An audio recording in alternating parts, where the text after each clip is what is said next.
Content warning, explicit language and political opinions.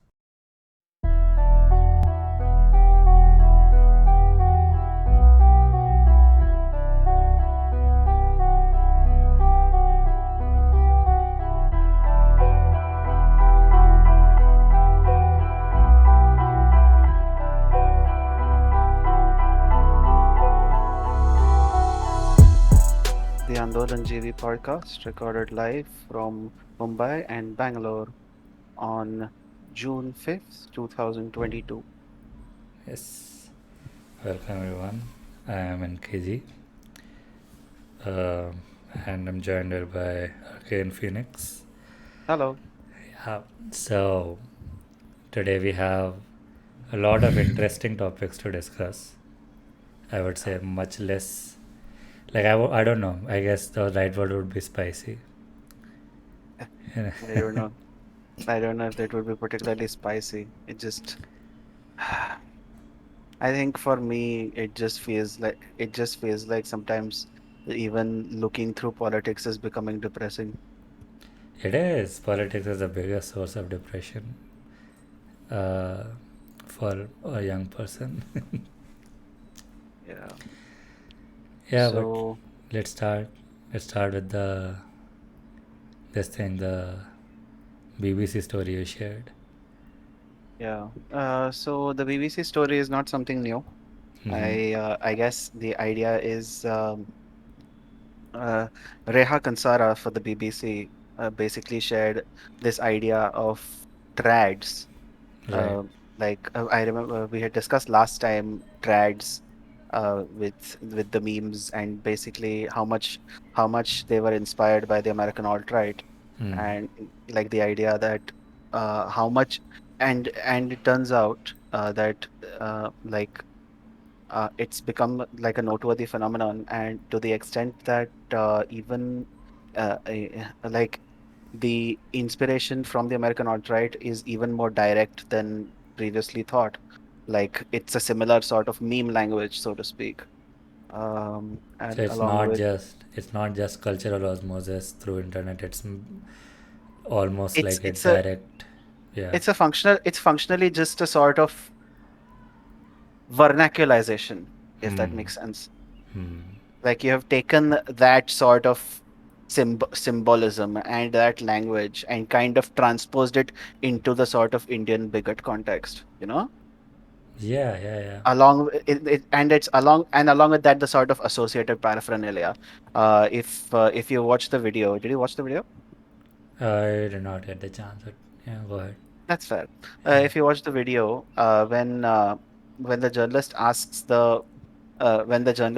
the boy about how whether like about what he meant by all of the memes and stuff. Hmm. He said he gave the perfect like Nick Fuentes style example about how he is actually being ironic and he did not want to be political. Uh, oh wow, he did say that, but I he did swear not. to God.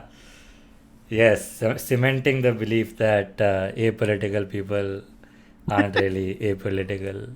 They're just Yeah, pro-establishment. like so many times it's not even pro establishment. It's not even pro establishment. It's just like they're the they know what their beliefs are, and they know that if they say their beliefs openly, they are going to open themselves up to questioning, right? So Yeah. they just say, "Oh no, I am not. I don't have like I am. The memes don't mean anything. I'm just apolitical. I think all sides are bad, or they can say all sides are bad in politics. Yeah, yeah, yeah. And this is this sort of thing. I think your friend Yeah, was also like that. Although I think your friend is slightly more advanced example, but I say friend, but like the person you the knew. acquaintance. Yeah, Acquaintance. yeah, But like I think this is a stage kind of before that, where you say that, oh no, my memes don't actually mean anything. I am just sharing them because they are yeah. funny or something. No, that's the thing. So he has at least enough of an integrity to not hide behind irony. So Hmm. he is very like the thing is he is that passive kind of a person where for most people he would allow them to draw whatever interpretations they want to, but if Hmm. asked directly he does not do the thing where he's like, okay, this was just funny, that's why I said it. Like he would he would bite the bullet. Yeah. But Okay, so he he's not has, going to yeah. proclaim it, but he's not going to like deny it. Yeah, and he's not like, he has not, I don't think he has faced any professional backlash because of this. So I Yeah, because I think, mean, so, yeah, yeah, I suppose that is one. As much as we are going to get into the United States later, that yeah. is one thing that is different. You are much more likely to face or being like open. Hey, I think your mic just switched. The audio went from sounding okay to, Hello, can you hear me now? yeah. Like, is It it better? yeah, it is as good as it was before. In the between, it's suddenly started sounding Yeah, like, yeah. I know yeah, why. I shift my headphones suddenly disconnected from the computer. I need to. ah, So it switched to this thing, laptop my audio. not webcam audio. Oh, that's worse. Yeah, yeah. No, but yeah. So that's what. So as you were saying, right? The Like in professional the US, backlash. you Yeah. are although we will get to US, but Hmm. in like a general sort of context, like for Hmm. example, take like white black dynamics. Hmm. You are much more likely to face backlash for like being openly bigoted to the extent Hmm. that a lot of what your acquaintance is. Hmm. Like supremacists, basically, of any Yeah, sort. like Yeah. say like if you call like if you call like if you call like for example uh black people the N word or thugs or like some Hmm. sort of uh Yeah. general sort of like bigoted language or Hmm. like things like that. Yeah. Uh, So yeah, no, then but like that's you're what. more you're Yeah. more likely to face like consequences rather than Hmm. unless compared to say here if you like call like a Muslim person or just refer to Muslims as like the K word Or use any slurs or against minor, or like use slurs or use caste. or basically Yeah. or just like basically push any kind of like rabid right wing bigoted stuff, like Yeah. your standard rice bag, K word, um, uh, we So will we many will get words to for like lower caste people. Like, so many words for like lower caste-based slurs, of course. yeah. I And think this I is, think so. yeah. I think with I think it's I think here it's almost sometimes in many cases there are so many cases where you feel like you don't know whether the person used a caste-based slur because they knew it was a caste-based slur or if they have just heard it as an insult so often they just used it as an insult Yes. And that is the thing. For some because people, you it's, heard it so yeah. because like people say like fuck people say Don't like so many actually caste. say I'm not it. going to say it. I'm not going to say it. Like Yeah. people so many times use like caste slurs or caste names even as Hmm. like straight up insults, like the way you would say idiot or fucker or Yeah. something like that. And Yeah. so like and that kind of and because there is and like that there hasn't been so much in terms of like pushback, right? So because Yeah. of that, even if there is so many times it is used not with even any kind of like actual intent to like hurt go like and be to hurt the person's caste or whatever, but Hmm. just as like a synonym for idiot or stupid. Yeah. And that's what, so this is, for so many people, it's part of their vernacular, these Hmm. words. And then it's like, they're like, no. So it would be like a sort of comedic situation where somebody uses such like a word for an insult, right, to just some random person. Abe blank hai kya, right? Hmm. And then so you're like, oh, you're being casted, it's castes. Like, no, I don't care about caste. I'm just calling him stupid. Like that's, that's the level of integration into language that this sort of thing has like achieved. And but that's the thing. So some people like, so the kid in this particular story, for some people it's almost like, I don't think this kid, like, I think it's what we call irony poisoning, where you start saying things ironically and the comedy is derived from the abstract notion that you're not supposed to say this out loud, or you're not, people will react negatively to this, Yeah, and but then it's they like a do fake, it. but it's Yeah. like a fake thing, right? You Yeah, but they can. do it specifically because people get upset. People trolling. The whole concept of Right, trolling is right. this, Trolling, getting a trolling. rise Yeah. out of people. Hmm. Right. But then turns out that, okay, then this slowly start getting into the ideas behind what they're saying, that, oh no, this is actually the people that I'm listening this from, that I'm, sort of copying, they actually believe what they're saying. And that is sort of like a wedge moment where Either you somebody, break off or you yeah. like go all in.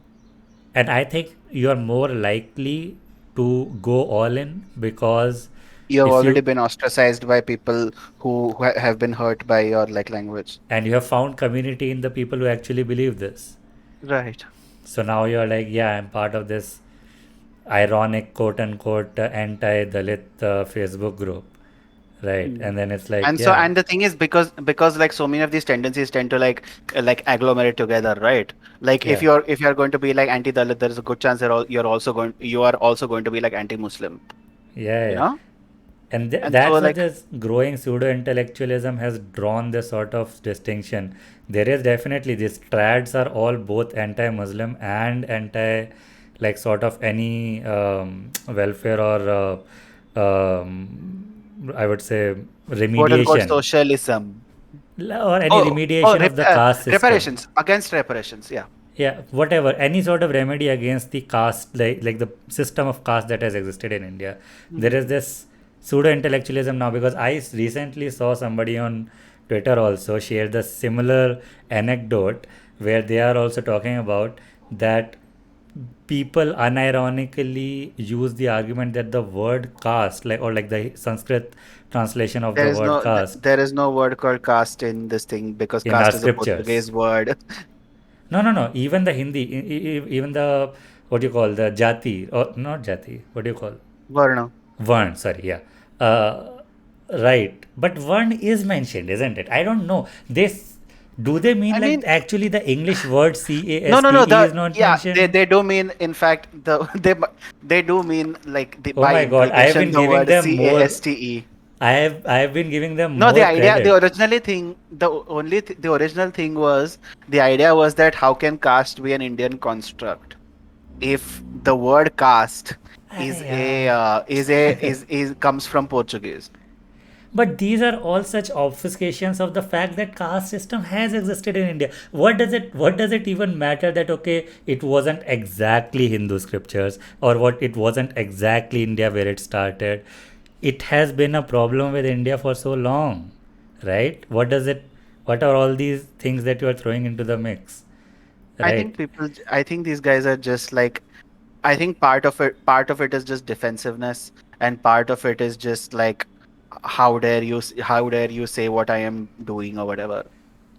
But And part of that's, it, yeah. I think part of it is just, I think it's like, and part of it is just like a lot of people are not exposed to it, and the only time they are exposed to it is you know Reservation. reservations. Yeah. So when the only impact of the caste system on your life Hmm. is that you don't get a seat because somebody else does, Hmm. is then you are going to be this thing. But like sometimes you don't realize that there is a world outside your Your bubble, bubble so to also. speak. Exactly, exactly. And that is the problem. And there's so many people. You have actually struck the heart of the issue. For a lot of the middle class young people, their only acknowledgement that caste exists at a social level has been talking of reservation, right? Mm. Like not It's not even even when talking of they, reservations. Like they do get impacted by reservations. Whether or not you agree with it, they do, and yeah, and you can say that it's fine or it's not fine or whatever. Like you can, of course, the better argument is that it is fine because because like there is a sort of like historical burden that the the people as a group sort of have to make like reparations for, right? right. But but and I think part of it is two things. Hmm. One part is that,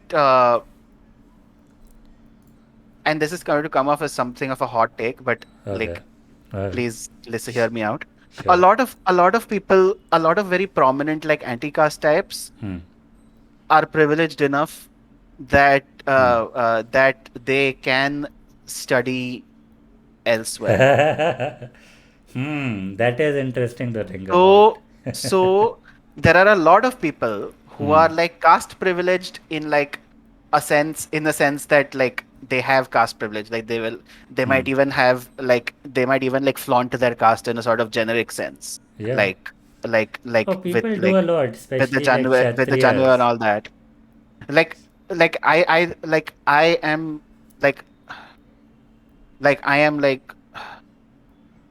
like I know about Brahmins because like my family is Yeah. Oh. and like so people like kind of flaunt like Oh, so the they're sacred thread and stuff, you know. Kshatriyas I right, don't right, know, right. but Hmm. Kshatriyas do it more in a sort of what you would call a more what's the word, yeah. Sort of Uh, like show off, kind of like not even. yeah, you know the sort Yeah, of thing where you would have like just like some signaling. guy called Jut Pride like Yeah, yeah, stickers on the signaling back of your car. masculinity. Yeah, signaling Signal. It's a masculinity. very signaling masculinity kind of thing. Yeah, Jut pride, yeah, Rajput pride, yeah. See, that. exactly. Rajput. What else is Rajput except like it is a caste, right? Isn't it? Yeah. Like it's a general sort of set of caste, but like the general idea is that our ancestors did this and our ancestors Yeah, did our that. ancestors It's a used to very sort rule. of, it's a very sort of like, it's a sort of showing off in that way. Or pride. And Basically, it is in the basic sense of the word signaling pride. That signaling yeah, pride. Yeah, yeah, communitarian sort of pride. yeah. Exactly. And so there are a decent number of people Hmm. who are like if not proud at least not ashamed like of the fact that Yeah. if not actively proud are at least like not supremely like aware of like Hmm. their caste and stuff, Hmm. but they do not have but they face all the problems that they do not they that happen when you live in like a country which is not super great, Yeah. Yeah. like educationally, Yeah. Hmm. job wise, etc., etc. Yeah. So when you fall into that sort of overlapping area, you are Yeah. not privileged enough that you are not privileged enough that you are privileged enough that you are considered privileged as a sort of like hegemonically, Hmm. but you're not personally privileged enough to actually be able to sort of uh, be able to do whatever you want, and that I Yeah. think breeds a Hmm. lot of resentment.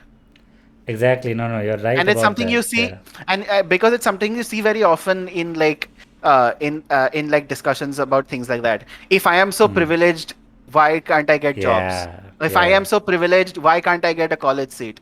Things like Yeah. that. That's what and people. and the This. thing is Yeah. Hmm. sometimes and it kind of and because of that it becomes like uh and because of that it becomes and a big part of like so many problems in the country Hmm. is that a sort of casteism kind of arises not even necessarily directly, of course in Hmm. many cases directly, Hmm. but also in this sort of crab bucket mentality. Okay. Like you know what a crab bucket mentality is? I don't. I've. A crab bucket, basically the idea is when crabs are placed into a bucket, Hmm. Or they try to uh pull each other down. yeah, That. Got it. Got it. Got it. Yeah. and Yeah. so when Hmm. so and again and that ties into the idea fact that for a lot of people, Hmm. and this is partially and this is to an extent, Hmm. this is mostly a bad thing, Hmm. they do not perceive caste in the same way. Yeah. Like I said, they do not perceive caste except in the form of like reservations. Exactly. Yeah. Yeah. No, I agree So with they do that. not Yeah. so even if there is like a sort of caste hierarchy even in the cities and stuff, Yeah. it is not as visible. Yeah. And You might that's what. Yeah. you might have a situation where like 50% of Dalits are below like the poverty line even in Hmm. like cities Even and in stuff, urban centers. Yeah. Yeah. even in our urban centers, Yeah. but you do not but because in your because you don't because in a lot of cases, and this is not all cases but in a lot of cases, Yeah. there isn't this sort of direct sort of Visibility. caste visibility, Yeah. Yeah. especially in like cities like Bombay. Yeah, then people think that caste is solved. And the only exactly. reason caste persists is because of reservations. Exactly. And I think this is shaping up to be a nice segue into, let's talk about that Google story Yeah, we itself, can go because I into think that directly. this gels into that very well, what we are talking Hmm. about. Hmm. And just as a footnote of what we are talking about, this is the thing when we talk about any sort of systemic problem, the opposition is almost always, like the right wing opposition is almost always leveraging on the interpersonal aspect. So you say, okay, there is a systemic problem, and the response is, oh, but interpersonally I don't see any problem, right? So it is like data versus anecdote kind of a situation where it's like, okay, we are talking about how intergenerational wealth decides your outcomes in life, and how that keeps continuing this cycle of you not being able to actualize your full potential and not raise your families or your in general your living standards. And then they're like, oh no, but my I am also not living very well, as if, right? But that's like, okay, we're talking about like systems versus individuals here. And when we talk about policies cannot be built around individuals. Policies are built around systems, right? Or policies are built around patterns and historical facts. And this is the problem which always comes when you're talking about something like caste. Is first thing is the heart of the issue is that only for a lot of middle class, upper middle class, and as you said, they are also considering how cheap studying up has become. Like I know in my graduation, my bachelor's, like three of the people that I knew best as friends, and who were not even like especially like as if dim or anything. They just had the aim, and three of them just went and studied in Ireland. They're currently in Ireland, right? And then there's people who all the time go to Australia or Asian Or South. Canada, Yeah, yeah.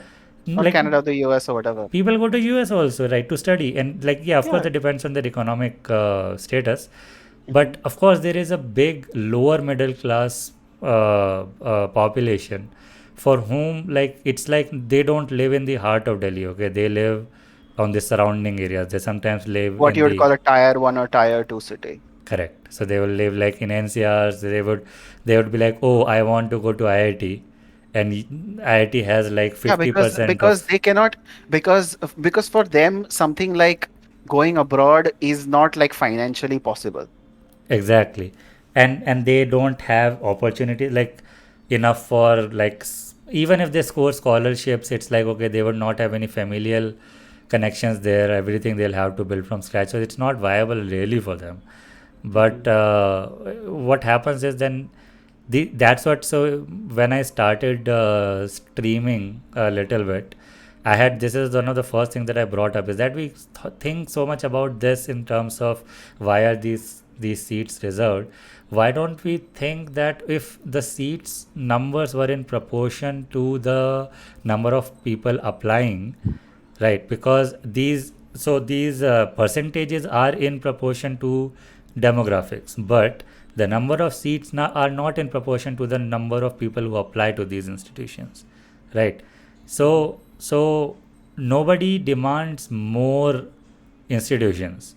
Nobody demands, okay, why don't we have more better colleges, right? More number of better good colleges that we want to aspire towards. Why is IIT Delhi the be all and all of engineering, right? Why is BITS Pilani and these NIIT, these, like, hardly, like, I can count them on both my hands. These many colleges are Hmm. the be all and all of, okay, a worthwhile engineering college for a population of these many peoples, out of which you look at the number of people who apply to JE mains, right? Hmm.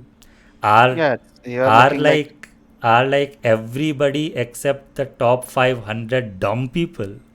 Is it like the top 5 except everybody who is at the top 500 who get worthwhile colleges? Are everybody below that dumb people? No, hmm. right? They people lose out on colleges by like half a point, Yeah. right? These are not dumb people. They don't have seats. We should demand more seats. Like we should have more comprehensive solutions rather than these antagonisms, right? This is something I remember. I remember watching, like this was a while ago. I remember watching this interview Kunal Kamara had done with Shaila Rashid, Okay, and that is something actually she had brought up. right, And like if I and like when it comes to like I remember that point because she had brought it up pretty directly in almost those words. right. And I think I'm kind of torn on a Hmm. response to this Hmm. because one part of it is there are a lot of colleges in this country Hmm. which are complete trash. Right. Yeah. Like engineering colleges especially, there are like tons which are genuinely like tons of them have opened and Hmm. the degree is like barely worth the paper it's written on, you know. Yeah. Yeah. Makes sense. And Yeah. like because there are like no teaching of skills, no Hmm. teaching of like no like practical experience, not a whole lot of like this thing. And so when you don't have that, a lot of time what you try to go for is prestige. And the issue with when you talk about a prestigious university is that Hmm. it almost definitionally is only for a few, you know. Yeah. There cannot be every college in the country cannot be an IIT.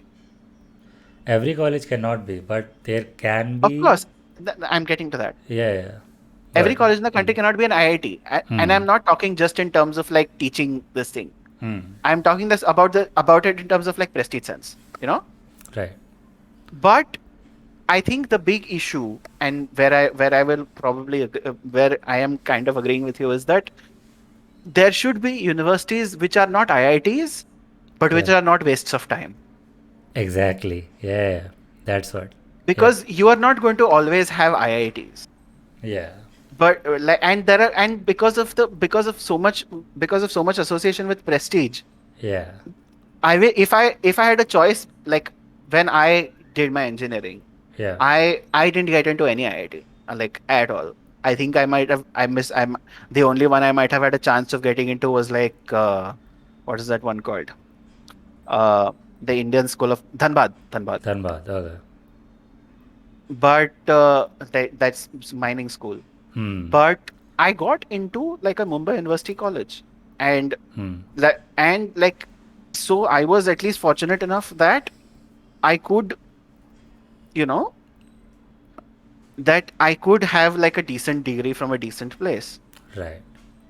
Right. And I think we do need at least some level, some semblance of quality because we Yeah. cannot because what happens in a lot of places is that like either because a lot of times it's what happens is that people go into debt and Yeah. go to a college Yeah. and then the college degree is basically worthless because you've not learned anything, Yeah.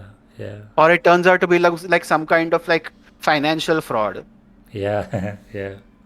Because like you must have heard, right? So Hmm. many colleges like basically like some kind of money laundering scheme, and it turns out that they were offering degrees like basically for free and Hmm. etc. Hmm. And then I think that leads to a lot of resentment, especially when a lot of like anti-caste leaders are people who I wouldn't say were privileged to, but at the very least are speaking from positions where they learned from say abroad. Oh, so they Have you have heard of Suraj themselves. Yengde? So you are saying that they have themselves gotten degrees outside and now they're coming in and talking about how reservations should not be a thing in India. No, no, no. No. Oh, okay. They are angry because a lot because like prominent people who are talking about reservations in India Huh. themselves managed to go abroad and study. So when you say talking about, do you mean pro or anti-reservation? I mean, pro. So a lot of pro-reservation. Oh, a lot of pro-reservation. Okay, so the people who are arguing that okay, no reservations are valid, and they're saying accusing them that okay You themselves. But how they does that themselves, but how does that work? how does Hello? that support the anti reservation point? But It basically allows them to call them hypocrites. no, You but you that's were what you were how lucky enough, huh? how because if they're going outside, but like okay, so most of these educational institutes, like the ones that people aspire to, have entrance tests, right? Mm-hmm. They at least have. I won't say it is a semblance. I would say there like at a intellectual gatekeeping is done, right? That okay, you need to be at least this much intelligent, right? Mm-hmm. Mm-hmm. Whatever it is, whether it's actual intelligence or your ability to give But like some exams, kind of some like test entrance is there, test, yeah. right? So going abroad or not going abroad is a matter of money. That's not a matter of aptitude, Mm-hmm. right? To So be fair, it's a bit of both, but like a significant part of it is money, yeah. so it becomes a matter of aptitude if you like if it is your like if your aptitude is not enough for the national colleges, then you start thinking that okay, right? But primarily the criteria is that you need to be economically stable enough that you send your kid away to whatever country, right? Mm-hmm. But Mm-hmm. so then how does that make like how, is there like sort of accusation of elitism that these elites don't even know any ground reality? Is it like that? Or like, Yeah. yeah, I don't Yeah, even, the yeah. idea is it's a partly a sort of idea that these elites who don't know anything about, who are lucky enough that they themselves could go abroad, Huh. are now telling us that Uh, we are privileged, and that is why it was a good thing that we didn't get into good colleges. oh, oh, right. It's a very sort of pseudo populist sort of thing, right? Yeah, and this sort of Comes up thing fairly which, often. yeah, which falls apart if you think about it for 5 minutes. I Yeah, the mean, issue is a lot of politics is not thought about for 5 minutes. yeah, I guess. But then this sort of falls apart when we talk about the next story, right? Mhm. Casteism in foreign institutions, in Mhm. international institutions like Google. And Like yeah, the thing is, there is actually a decent number of articles I had been seeing over the last year-ish okay. about casteism in like in Silicon Valley. Hmm. I haven't seen a lot of it. Like Yeah. obviously, I mean, I wasn't in Silicon Valley, so like couldn't have seen it personally.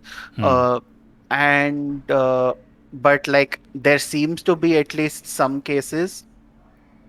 The issue is a lot of this is not clear, Okay.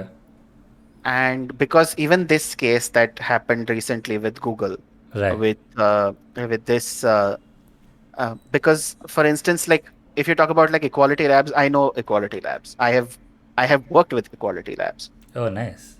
Nice. when I was in like with their Boston sort of chapter. Hmm. Right. Right. Right. Uh, Hmm. uh, so, like from what I read of the article, what it seems is that there was this anti-caste activist who worked with Equality Labs called Sundararajan. Yeah. Tanmay Sanjarajan. Yeah. ZH is raw, by the way. Huh? You know Tenmori, Yeah. ThenMozhi. Right. Tanmoy. Yeah. Okay, Or right. how is it pronounced? I don't know if I'm pronouncing it Do you know what language does you speak? wrong. Only Indian English. Damn it. Uh, this is something that like Marathi has it, and like Okay. South Indian languages have it. It's Okay. raw. It's not. It's Then sort more of Ray. Then raw. Tanmora. Tenmori. Tanmori. Tanmori. Okay. Yeah.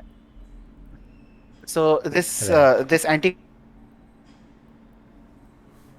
activist called Tenmori Sundararajan, Right. who by name by name ironically might actually be like upper caste herself, is has been No, no, but like I think all the going by name. articles, everything, it's like Dalit feminist. No, no, no. She advocates for Dalits. I don't know if she is a Dalit herself, but like it's and like it's not wrong. It would just be very funny. It would be interesting. Anyway, yeah, but Anyway, yeah. so and the thing is, there doesn't seem to be sort of I think this is something. So basically, she was supposed to give like a talk at Google, Huh? but a lot of like Google employees started sharing fucking WhatsApp forwards. Apparently, well, the WhatsApp Yeah. is not mentioned, but you I know, think it's no. What they say is internal mail chain for South Asian employees. oh, internal mail chain, is it Yeah. mentioned? Yeah. So Oh, companies have DLs, no, for DLs for these. I Yeah. know, I know. I'm pretty sure somebody forwarded it to the DL of the entire Yeah, South and somebody Asian. just copy pasted their fucking uncle's WhatsApp group. It is so strange. Okay, so let's. I think everybody might not have a context because this is not getting as much attention. Mhm. So the timeline is that in September last year, so there's this person. Okay, let me something Gupta. I'm so bad with Tanuja names. Gupta. Tanuja Tanuja Gupta. Gupta. A So senior she manager at Google News, apparently. Yes, so she received Mhm. complaints of caste-based discrimination faced by two employees, Mhm. and in response to that, she had started like pushing for the Tanmuri to like give a talk, not even Mhm. like give any policy change or any notice, any nothing like that. She was like, okay, let's make people aware of this problem, right? Mhm. So she contacted Equality Labs, and then Equality Labs uh, sent a mail to Sundar Pichai and like a couple of other top officials at Google as well. Mhm. And they were like, okay, yeah, fine. And then they started vetting her as well. And then they vetted her quite a bit. And then it's like, okay, now it got greenlit, but got greenlit Wait, only who for Google greenlit? Wait, News. who vetted her? It just says that she like Google, like as a organization, like Oh, not a okay. single Okay. So person, like but their yeah, internal sort of like they yeah, had their their sort of like HR, internal team to yeah. HR, yeah. Oh, yeah. So they had greenlit her. They were like, okay, whatever we know, whatever we are seeing of your work, it's fine. It seems valuable. Let's invite you to talk. Mhm. And so she set it up. This Tanuja Gupta set it up for last month, which was I Mhm. think the And this Dalit. seems to be only for news and search. Only for the news and search team, yeah.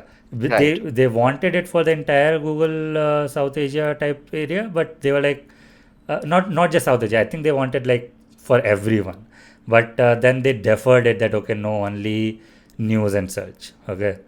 Okay. And Mm. then it's like okay, then they greenlit it for May or 2022, and Mhm. once they announced that okay, this is going to happen, uh, which is only going to be attended by like 60 people, right? And this Tanuja Gupta started receiving like mails. So according to her, 7 people reached out to her and expressed a like they started expressing that this talk would lead to uh, risk to their lives.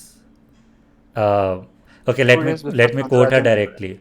She 2 days received, before Sandararajan's presentation, 7 Google yeah, employees sent emails to company leaders and Gupta, quote, with inflammatory language about how they felt harmed and how they felt their lives were at risk risk by by the the discussion of discussion of caste caste. equity, Exactly. end quote, according to emails sent by Gupta. Some of the complaints, quote, copied content from known misinformation sites to Yeah, malign the reputation of the speaker, end quote. I will bet you any amount of money, at least one of them was OpIndia. that's I was about to say that. I was about to say exactly that because Op India is what shows up whenever you like Google any Indian issue. No, Op India, some reason it's Still like the shows up. top. It still It's shows like up. No, they yeah, kicked it's it out of Wikipedia. They didn't kick it out of Google. Sorry. Google search. No, no, no. If you search any Indian like any hot topic, right? The first result or the first or the second result is an Op India article. For It some is. reason, I don't know why Like I've not Google. seen. I frankly I've not seen it because usually when I Google like any kind of like Indian topic, like you tend to see like the same sort of standard this thing, right? Like Times of India, Huh. HT, all of that. Yeah. Yeah. But I think if you get into something that is more spicy when it comes to like BJP people, etc., etc., Yeah. I Yeah. think then you would have like in the top in the first five Google. Sorry, sorry. Search results. Yeah. In the first Google search results, you will have like OpIndia, I Swarajya, remember uh, I remember when I uh, was researching about Ukraine Indian relationships, right? Or mhm, I was researching about that whole thing about them blocking our, or like them condemning our Pokhran, second Pokhran tests in '98. And I mhm, was searching about more information on that. And I mhm. was so upset that the first Google result was an Op India article. Because To be that's fair, I think if your first Google result is an OpIndia article, maybe a lot, maybe what you're searching for was misinformation originally spread by OpIndia. could be. Yeah, yeah, that's what, Because that is what exactly. tends to happen. Like Yeah, if you get into those kind of searches, and if your yeah, first result is OpIndia, then yeah. like you kind of lose bharosa in whether this thing was in fact this thing, No, no, like exactly. whether it is in Yeah, fact true. I think you're right. I think it applies here because what I was searching for was this Like for fact example, only. if you look Yeah, if you search if you look for like to take a US example, if you search for like a sort of racially charged topic, right. and if your first search result is Breitbart, Yeah, it could be then that Breitbart started that thing. Yeah, it is like, if it might genuinely be that, because if Google is finding nothing, if the biggest thing Google is finding is Breitbart, maybe it is just like an invention, you know? yeah, yeah. No, but it was what I was talking. What I'm talking about it was I think what it is the talking point, right? Digging up history and trying to frame the situation in such a way. And I debunked that on stream because what they were saying is not false, but what they're saying is in Misrepresentative. misrepresentation because their narrative was that okay, why should Ukraine why should India even diplomatically support Ukraine when Ukraine condemned India for their nuclear enablement. Then turns Mhm. out that the entire world did. Okay, Wait, when was this? so 98 second Pokhran tests, right? Second We Pokhran was 98, right? so we Yeah, did but it. everyone, We did everyone condemned nuclear. Everyone yelled at precisely. India for nuclear The for entire Pokhran too. Security Council did, right? And Yeah, without and exceptions. I don't think we got I don't think we got like any kind of Security Council action. I Yeah, but because we did I it don't know if in anyone yeah. vetoed or whatever. But like I don't know if Because Russia vetoed or whatever. But no, nobody vetoed. What happened was that so it was just a statement. it was just a condemnation. It passed unanimously. The effect was that Pakka promise don't do this again. Okay, that was the Oh, effect. that kind of okay. Okay, so You because know the what? thing is, I am yeah, okay with that. because the Somehow reason. somehow it's fine. Yeah, because our reasons are legitimate. We had intel that Pakistan is developing it. We developed it as a response that okay, we should not end up the non-nuclear powered country in this conflict, and we did our test. They did their test, and then we're like, okay, come on, you brown people, right? And then it's like, okay, now, but both of us have nukes, Yeah, but so like you nobody. can't. Yeah, Yeah, and like no, and barely anybody gave equal amounts of a shit about like AQ Khan, right? right, right. So that's I yeah. think I think he's still developing like nuclear weapons for like. I think the earlier thing was like, thank you. Hello.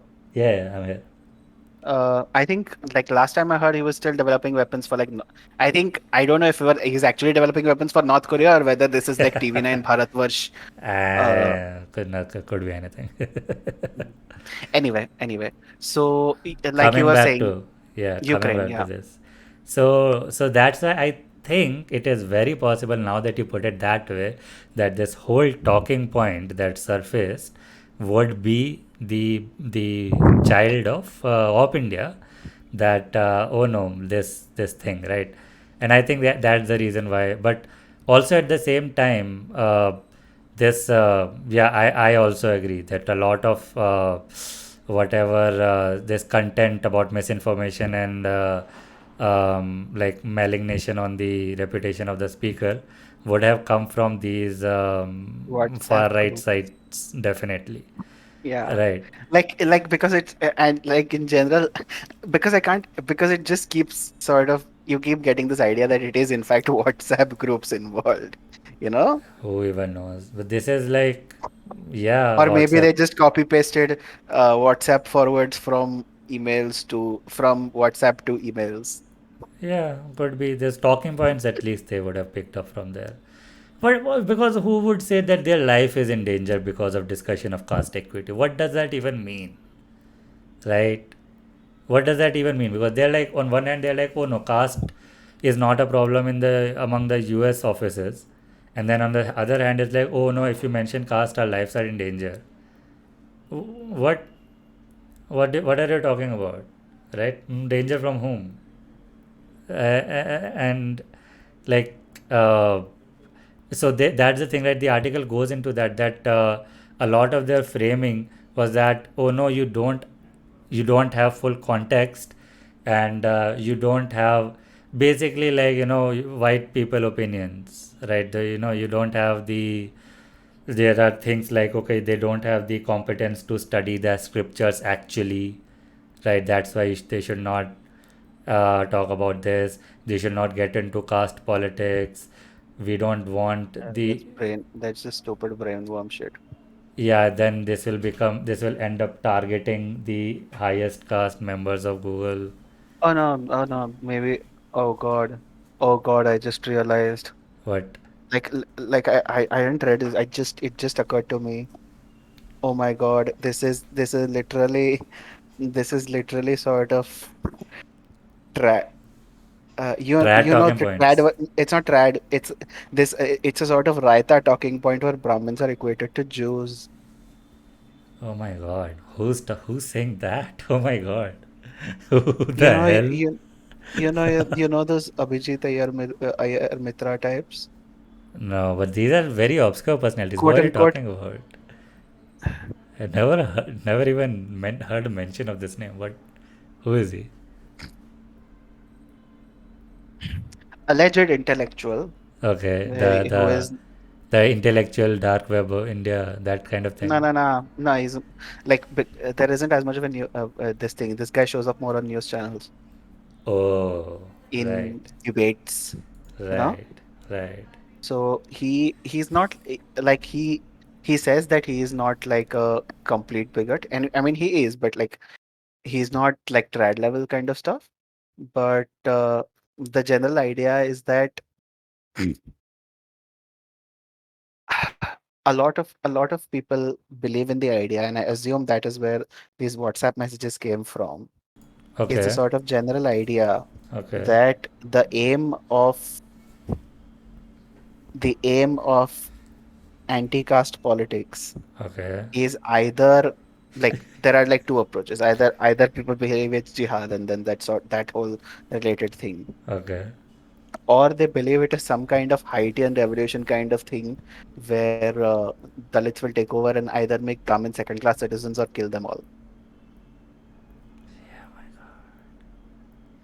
This victim mentality never leaves never leaves the majority population. No, In- this It's everywhere. It's not everywhere. even necessarily a majority population like when you talk about a country. It's a majority population in any specific context. You know? Exactly. I mean, this is, what else is it except what you said, vernacularized white replacement theory, Yeah, great like your great replacement. replacement. The great Yeah, replacement theory is basically sort of you vernacularized it and then you turned it into what love jar, and then you took like your you took like your alt-right Groiper types and you vernacularized it and it became you know, your trads. And yeah. It is. So we this like, because Google's caving into this is, I think, the worst part, because I was actually kind of surprised. This is like yeah. 7 people, right? Are these like high level? I don't think, because the thing is, this woman has done. speeches and stuff like that in like other places, right? Yeah, she's done in like a In lot of places other. in Yeah, according to articles, she's done it. She's given talks at Microsoft, Salesforce, Airbnb, Netflix, and Adobe. These are not like small companies. yeah, yeah. It's and at least one of them is run by another like desi guy. No, Right. right. Yeah, yeah. So it's not a question of that. So I don't know why it is, why That is the specifically thing. Google is being like this. Even the lady who was supposed to give the talk pointed this out that no other company has done this. Like this is very weird that Google has done this, and so Tanuja Gupta has resigned over this, Yeah. and like I don't think just seven people were initially who were communicating this, and then I think the that whole internal mail chain thing happened, and yeah, so it says right the controversy then migrated to the 8,000 person email group for South Asian employees, Mhm. according to three current employees. So three anonymous current employees have confirmed this, and Then the controversy with Google migrated to an 8,000-person email group for South Asian employees, according to three current employees. After Gupta posted a link in the email group to a petition to reinstate the talk. Oh God. Respondents argued that caste discrimination does not exist, that caste is not a thing in the United States, and that efforts to raise awareness of these issues in the United States would sow further discrimination. Some called caste equity a form of reverse discrimination against the highest yeah, I ranked guess caste now we are because of reaching India's. Yeah, now we are you're reaching right. that point that we were Some talking that called you caste told. equity a form of. Yeah, you're right. Some called caste equity a form of reverse discrimination against the highest ranked caste because of India's affirmative action system for access to education and government jobs. Others said people from marginalized caste lack the. Oh God. Others said people from marginalized caste lack the education to properly interpret Hindu scriptures around caste. Oh. This is open casteism. What the hell? You're like, no, no, no. We don't need caste talks. And then you're like, because these lower castes are not intelligent enough. Oh my god. think This there is is a I think there is a I think there is a way you can steelman it, but it doesn't sound much better. this is so The way you bad. Oh god. I mean, you know what? The first time I read this is the reason why this, because I have read this article, and the reason I'm like I was shocked aware by about this the line, news, but I just yeah, like the reason I'm shocked by this sir, line, reading it properly, is because like the the thing is first because time, yeah, the sentences almost directly contradict each other, right? It's yeah, like what was the thing that shocked you? what shocked, the reason it shocked me, like what shocked, both of us are shocked by the same thing that they're being castist to say that, okay, don't talk about casteism. Mm-hmm. But the reason it has shocked me now live on air is because the first time I read it, I sort of skimmed through this line. I thought it said something like, okay, these like people who are living in the West, or like the people who are already like American people, don't have the education to Oh, properly they don't interpret. mean white people. They don't mean They white don't mean people. white people. They mean actually lower caste. Oh god, this is so bad. This is Oh my God. this Like there is is a way. Here's the thing. There is a way you can steelman this.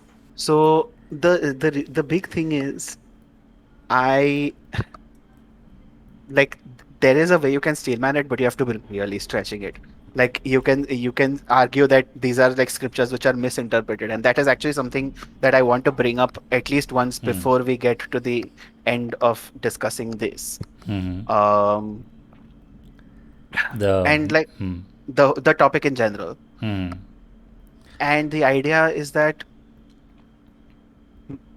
uh, the way you can absurdly steelman this is that you can say that because not a lot of people understand what caste actually is, because Hmm. a lot of because like Hinduism as a system isn't as like directly book related.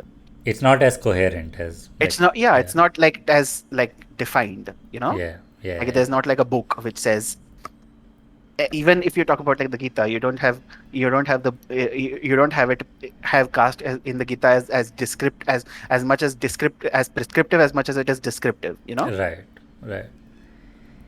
Yeah, but that's the The thing. issue Like, is this still ties into sort of like WhatsApp uncle explanations about how actually, like, it seems to always vary. Like, caste isn't real. Actually, caste was brought by the British. Actually, caste was brought by the Portuguese. Oh my Actually, it is good that god. there is casteism. That sort of thing, right? Yeah, I know. But I wouldn't expect people in Google to do this, is what I'm frustrated by. I was just, Uh, because the thing is, this. I don't know. Is this like a Google specific thing? so I don't imagine that. Because I would be very surprised. It's because it's not like Satya is like some kind is particularly like caste woke, right? He's not, but so if you read the article, she brings up the fact that Satya Nadella had grown up as a upper caste person in Tamil Sundar Nadu. Pichai, your No, your sorry, shit. Sundar the Pichai. reason I said Satya Nadella is because she had given talks at Microsoft. No, but that's what I'm talking about. So Sundar Pichai grew up as an upper caste person in Tamil Nadu, and so she's like, okay, there's no way did not come in contact with caste based hierarchical social structures, right? And I mean, I don't think like in that I disagree. This is a guy who maybe. this is a guy who this is a guy who lived for only a few years of his life in Madurai, has not lived there for most of his life. Hmm.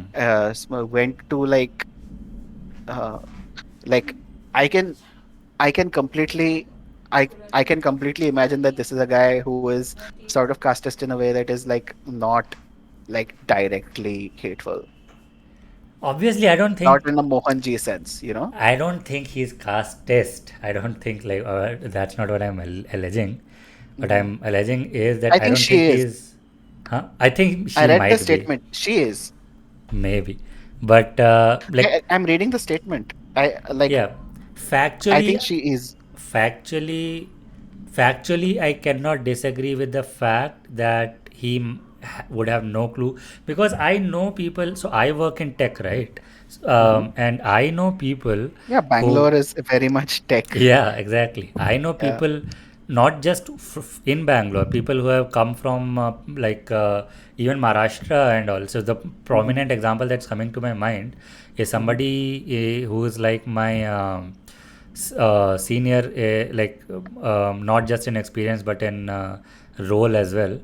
And Hmm. so he's from Maharashtra and he comes from a proper Brahmin family, and he has completely like distanced himself from all those formalities.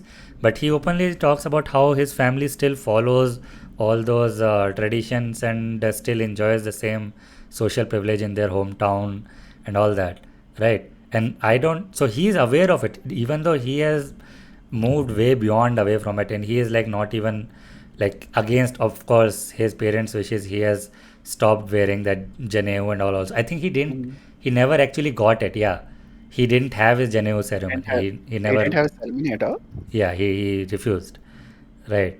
And Oh, that is right, unusual. but he is aware is what my point is. Hmm. Right. And of course, if I want to talk to him about actual caste issues, he won't. 110% he won't. Like in the professional setting, everybody wants to completely sanitize their conversations. Okay. Hmm. But I will Yeah. still not be able to believe that he does not know what caste entails for a lot of people. Right. And um, that's the Actually, you're thing. Yeah. right. Actually, you're right. Like, Yeah. like it's not a question of being casteist. It's a question of at least being aware that it is like that such a thing exists. Yeah. And And if you are aware, maybe then you have sort of like a, I would say, moral responsibility. responsibility Hmm. to be like, okay, if you are being or given an opportunity to address it, then address it. Then go ahead with that opportunity, right? And it is like, okay, this sort of framing was there that, oh, we are there, at one point in this article there's also the framing that is presented that to exploit the people who are not yet fully aware of the caste system, or like caste, like how the uh, caste has shaped politics. it's like, okay, do we really want to get into this fight, quote unquote, or um, uh, are there people from their group who disagree with them? I don't know why they said that, but they're like, okay, are there people from the marginalized caste who Mhm. disagree with the advocacy of this group, Equality Labs? Mhm. And they're like, the same token minority thing, that okay, look at Was these. there were there like notable people, notable like oppressed class people like who were like against equality labs or something? I don't know. So they I are wouldn't be very, surprised, yeah. but I want to know. They are very, very hush hush. Like, I think it is a good thing that they are completely anonymous about who said what, except the main players. So except Yeah, yeah, that's fair. Tanuja Gupta This has because openly, yeah, because Tanuja Gupta and Tanmay Soundararajan like said stuff openly, like they yeah. made open statements. They're not this thing, and I suppose that's fair in terms of like journalistic sense. Yeah, But so they are not publishing the names of who sent those emails, who mhm, exactly said what. But the three main players, apart from like, so there's also Kathy Edwards, who is like the vice president of engineering, mhm, who is Tanuja Gupta's boss. mhm, So she's also, and then Google is like, no, no, you can't make her comment on this. So what they did ultimately is mhm, that they held the talk. Tanuja Gupta and Rajan mhm, recorded a Zoom call, put it on YouTube as a mhm, talk. So this was not a Google talk. This was done just personally, and you can see, like, I watched some of it, and Tanuja Gupta upfront is like, okay, this is not Google's talk. This does not represent Google's views, but because I'm pretty sure this would have come downstream from like upper yeah, so she couldn't really management. stay. Yeah, so Yeah, she couldn't really stay. yeah. So that that don't involve us in this, I guess. Yeah, they But kind of basically sort of did a sort of thing where they kind of kicked her out so that like uh, I they don't think she. I don't think resigned they. her, so to speak. If they had resigned Forced her to her, resign. if they had resigned her, I think then she would have not written such an elaborate resignation letter. I feel like I think maybe, they would have maybe. tried to sweep this under the rug, but this, she has Yeah, then written I a think she might very, have probably just left. yeah. Or like they kind of Yeah, stopped her.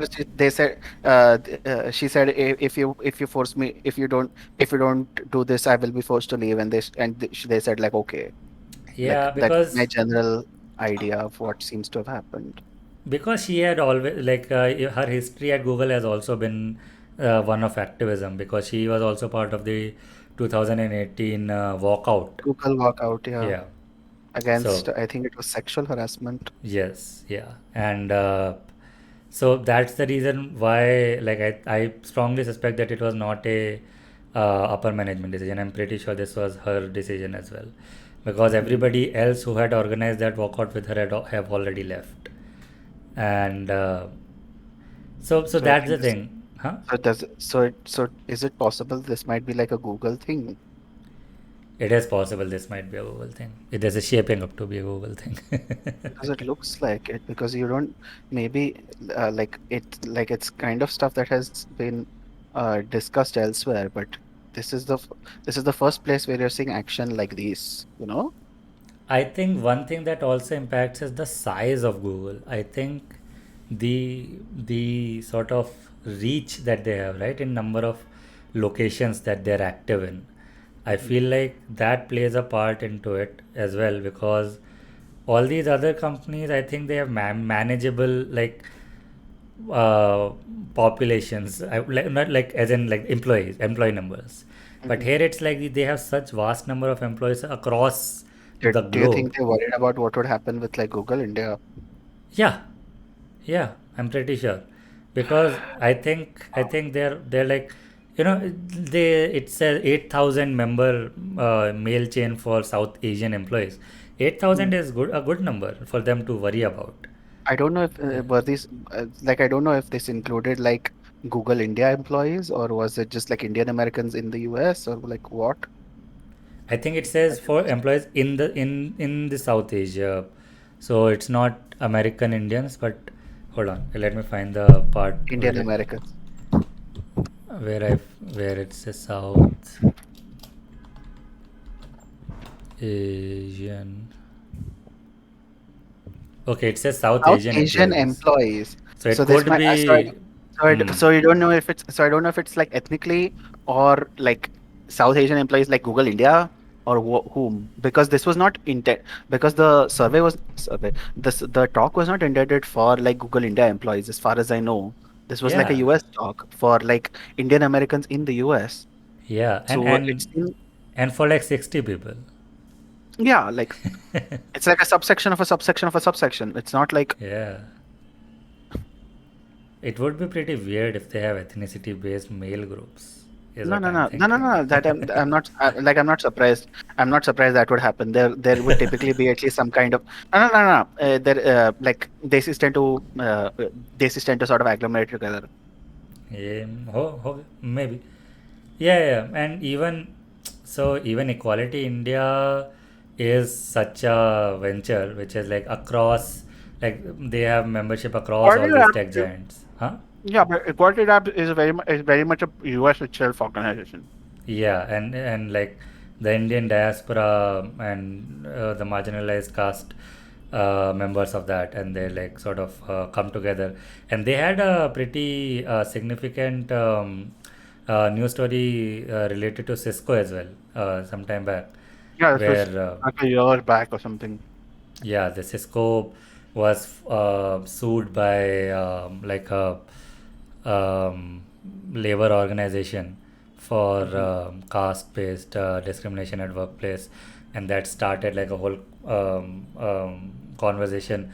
I don't think it resulted in any law because, like, as according to Equality Labs, there still isn't any legislature that criminalizes caste-based discrimination at workplace in USA.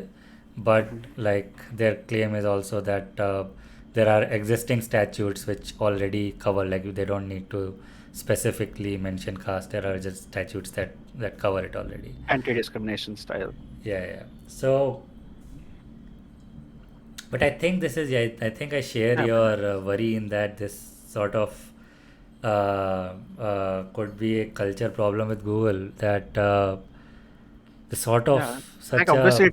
obviously that doesn't imply that it is non-existent elsewhere, but like this might genuinely be like like it might be a bigger problem at Google than elsewhere.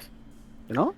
Yeah, because to think of such a toxic response, and the reason I brought up that talk that they anyway didn't put on YouTube Yeah, yeah. is because I listened to it, and Hmm. most of it is very agreeable.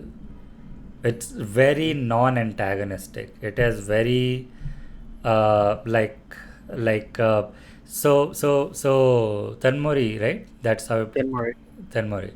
So she talks about how it's like she acknowledges that when you keep talking about these caste-based problems that people face, issues in our society, it makes people hopeless. It gives people the impression of hopelessness. So our role is not simply that. Our role is to give constructive sort of feedback that okay, listen, we did this and this good thing happened, right? That Hmm. we did advocacy here, this resulted in this law changing, this happening, right? They talking about okay, how there is a institute which started teaching Dalit women to sort of fight their own cases in court, okay, Hmm. for caste based like targeted sexual harassment or like straight up assault, and it led to like 20% higher conviction in these category of cases where it was not just a case of random sexual assault but It was a casteism just motivated motivated. one. Yeah, Right. right. And things like that, bringing these things up, bringing, and just very little bit of things like okay, we should not only highlight okay that okay when there is a victim belonging to a marginalized caste group to only highlight the marginalized caste group, but also highlight the group that perpetrated, like the caste of the person who perpetrated this action, right? And I guess I I don't mean, it know. is antagonistic. You might argue it's justified, but I don't think you could argue it's not antagonistic. It is entire, but like there Like you is might argue it's some justified, level but of it's okay. But yeah, like, yeah, and I mean, to a degree, it is inevitable, I guess. exactly, and that's what I'm like. That gives the people a whole picture of what is happening, right? Right. And so it was just that it was very normal, very sort of, I have seen worst talks than that, is what I'm Oh trying no, to I say. have also seen worse talks than that. I I have seen. I was I was at I was at a protest Okay, when I was in the because when I was in the US when CA basically happened, right? okay. And I joined up with a group of like Harvard students, Hmm. Okay. and a lot of those guys basically were just talking about like what to do, Hmm. and there were just like demonstrations in your Harvard Square, Hmm. Okay. and like there were a lot of like anti-caste activists as well. Like I don't know if you know who Suraj Ingade is. I don't know, but you can Suraj introduce Ingade him. is a sort of anti-caste activist type. He's Okay. a PhD scholar at Harvard, Okay. and like he is, shall we say, not exactly one to mince his words. Mm-hmm. Yeah. He is very much antagonistic. I didn't Yeah. speak to the guy. I Hmm. didn't like this thing, but he was like there and he was talking on like a mic or whatever, you know. Yeah, yeah. I know. And I'm sure compared to that, what this lady said is somewhat more Very palatable. censored. Very, yeah, very palatable. I have just on Twitter read more like radical takes than hers, and she is just talking about like, okay, we can be more aware. That's the, if you boil it down to one uh, uh, like the gist of it is that more awareness leads to better outcomes, and like talking about how when Jack Dorsey is or was the CEO of Twitter, or at least the founder, right? Jack Mhm. Dorsey. Yeah. Am I saying the name right? Okay. Jack Dorsey is founder. Yeah. Uh, So when he visited India, mhm. there were like a bunch of people protesting, and people who had posters of her face as well, and Equality Labs as like a identifiable group, right? And he took a picture with the protesters there, like a selfie, and downstream from that, last year Twitter added caste as a protected group in their terms of service, right? Mhm. And so it's just like that. It's just, okay, this happened, that happened, we can do this, we can do that. It wasn't like sort of profiling people, that or essentialization of any sort. I've seen a lot of that. I've seen, and sometimes it annoys me, if I'm being honest. A lot of advocacy annoys me for the same reason that in any other sort of anti-bigotry advocacy sometimes is like like not productive, is that Just essentialization. hatred. Huh? Right, It's right. just hatred a lot of the times, and sort of Yeah, essential hatred, like yes, so far. and that, Also. yeah, and then, like, that's the thing. People need to understand that that's again comes back to the conversation about systemic versus interpersonal problems. There can be a group of people, none of which are bigoted, but which can be perpetuating a bigoted system, Mhm. right? That is Mhm. possible. So you look for the systems, and you don't sort of try to pinpoint on people, because when you pinpoint people and you say, oh, this upper caste person, obviously this other upper caste person cannot understand what we are talking about. I feel maybe, this might be a hot take. Maybe you're one way you're doing the thing, that line that I was shocked by, where it was like, oh, these lower caste people can't understand scriptures, right? But maybe that's a straw man. But on the other hand, if you just purely look at it from how many people are going to read this and support you? Right. I think you're taking a hit there. I think it is think more. I think I think what happens a lot of times is that if if you listen to somebody talking about something, and even if they talk about like data in sort of hypothetical sense, right? Mhm. Like data, like in general, like you say that data is good, Mhm. but if you say something Mhm. and someone perceives it as the opposite of what they have perceived, Okay. then they will stop paying attention to you. Okay. Uh, for example, like just to Hmm. the part where you said if they perceive it different from the way that you have perceived it. Like I suppose getting back to the this thing, right? Or if, Like what if people actually hate minorities and they're like, oh, these minorities are suffering, and they're like, yeah, that's a good thing. Is that what you're talking about? no. Okay. Well, I didn't mean to say that. What I God, I think after saying it also, I am myself slightly confused.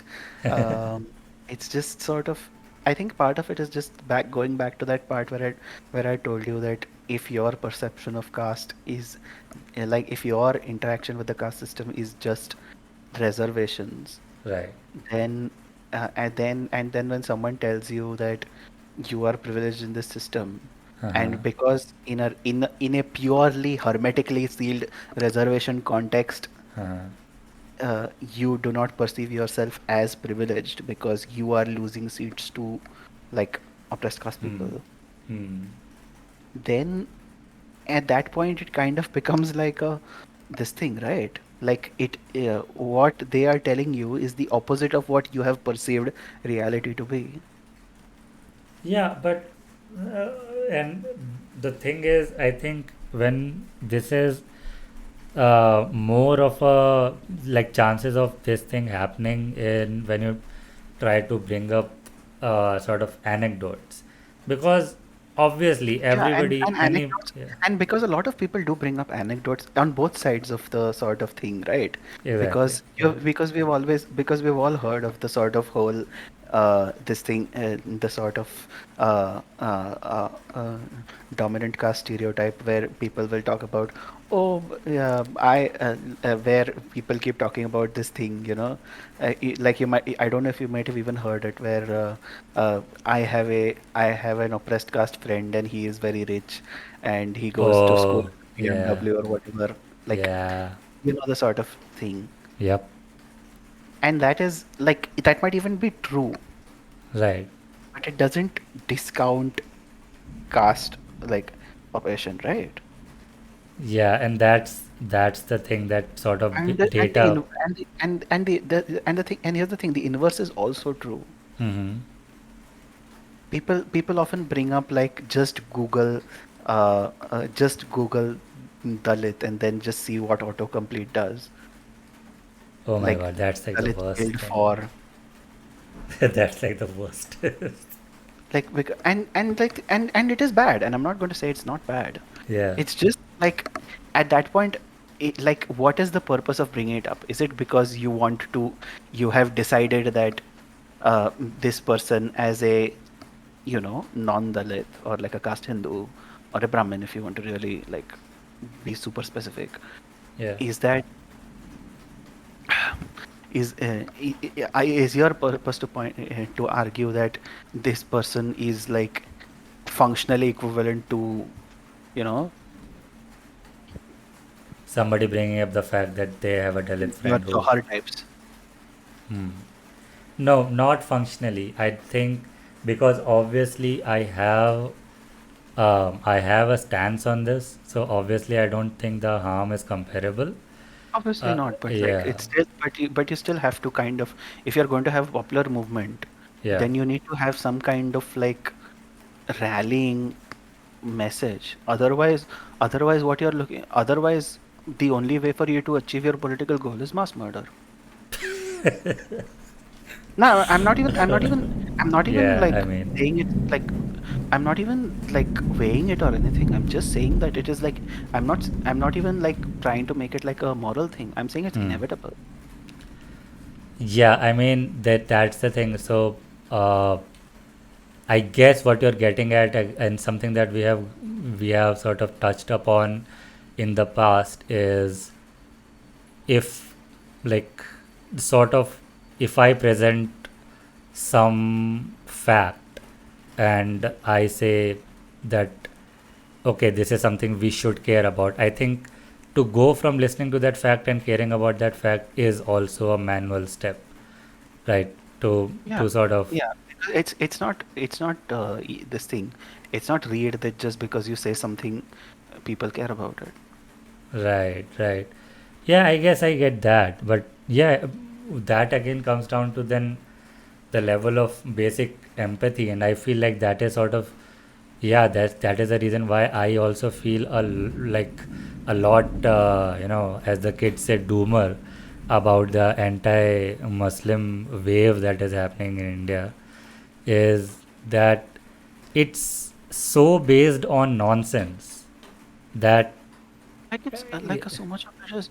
And there is one thing I want to get to before we move on, and I do right, want to like I do want to both finish this point, and I do want to get to the last thing. right, And spoiler alert, it is about Nupur Sharma. Yes. okay, Okay. Here's the thing. hmm, It's going to be a sort of hot take, but I beg you to please listen to me. right, Middle East, not Middle, Western countries or companies or like big companies in general hmm, have not typically been asked to bring up to oppose sort of what you would call immigrant bigotries. okay, Like uh, for instance, hmm, there are, like we all agree that immigrant bigotries are a thing.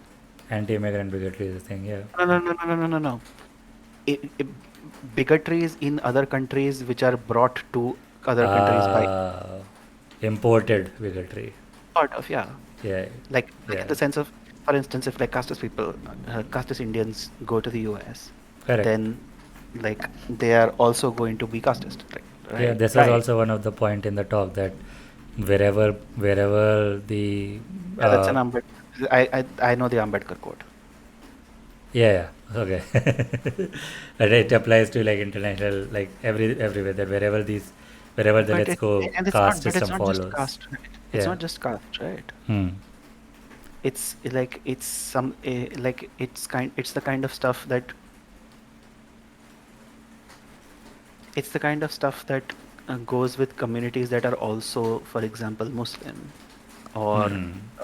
or like Orthodox or like Hmm. really like widely widely Orthodox like Jewish types, you Okay. know. Okay. Now maybe with Jews it might be somewhat different. Like I cannot comment on Jewish people, Okay. but here's the thing: if we Hmm. are getting to a point, I don't want to sound like I don't want to sound like I'm justifying the caste thing because I'm not. It's Okay. wrong. Okay. Google, there might be there most likely is a significant problem at Google. Hmm. But if we are going to talk about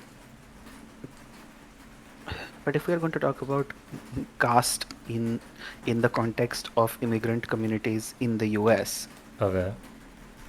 do we talk about other immigrant bigotries Such as, related to sort of immigrant belief systems and stuff like that? such as, such as Islamophobia, Sexism, maybe, or sexism. Islamophobia, Yeah, yeah, Islamophobia, yeah. No, no, no. or Hmm. like just sort of Islamic extremism types, you know? I think I get what you're saying. I think it makes sense what you're saying. I think what you're talking about is something that is also a, yeah, as I said, as you, I seem to be so cautiously, walking on eggshells over here.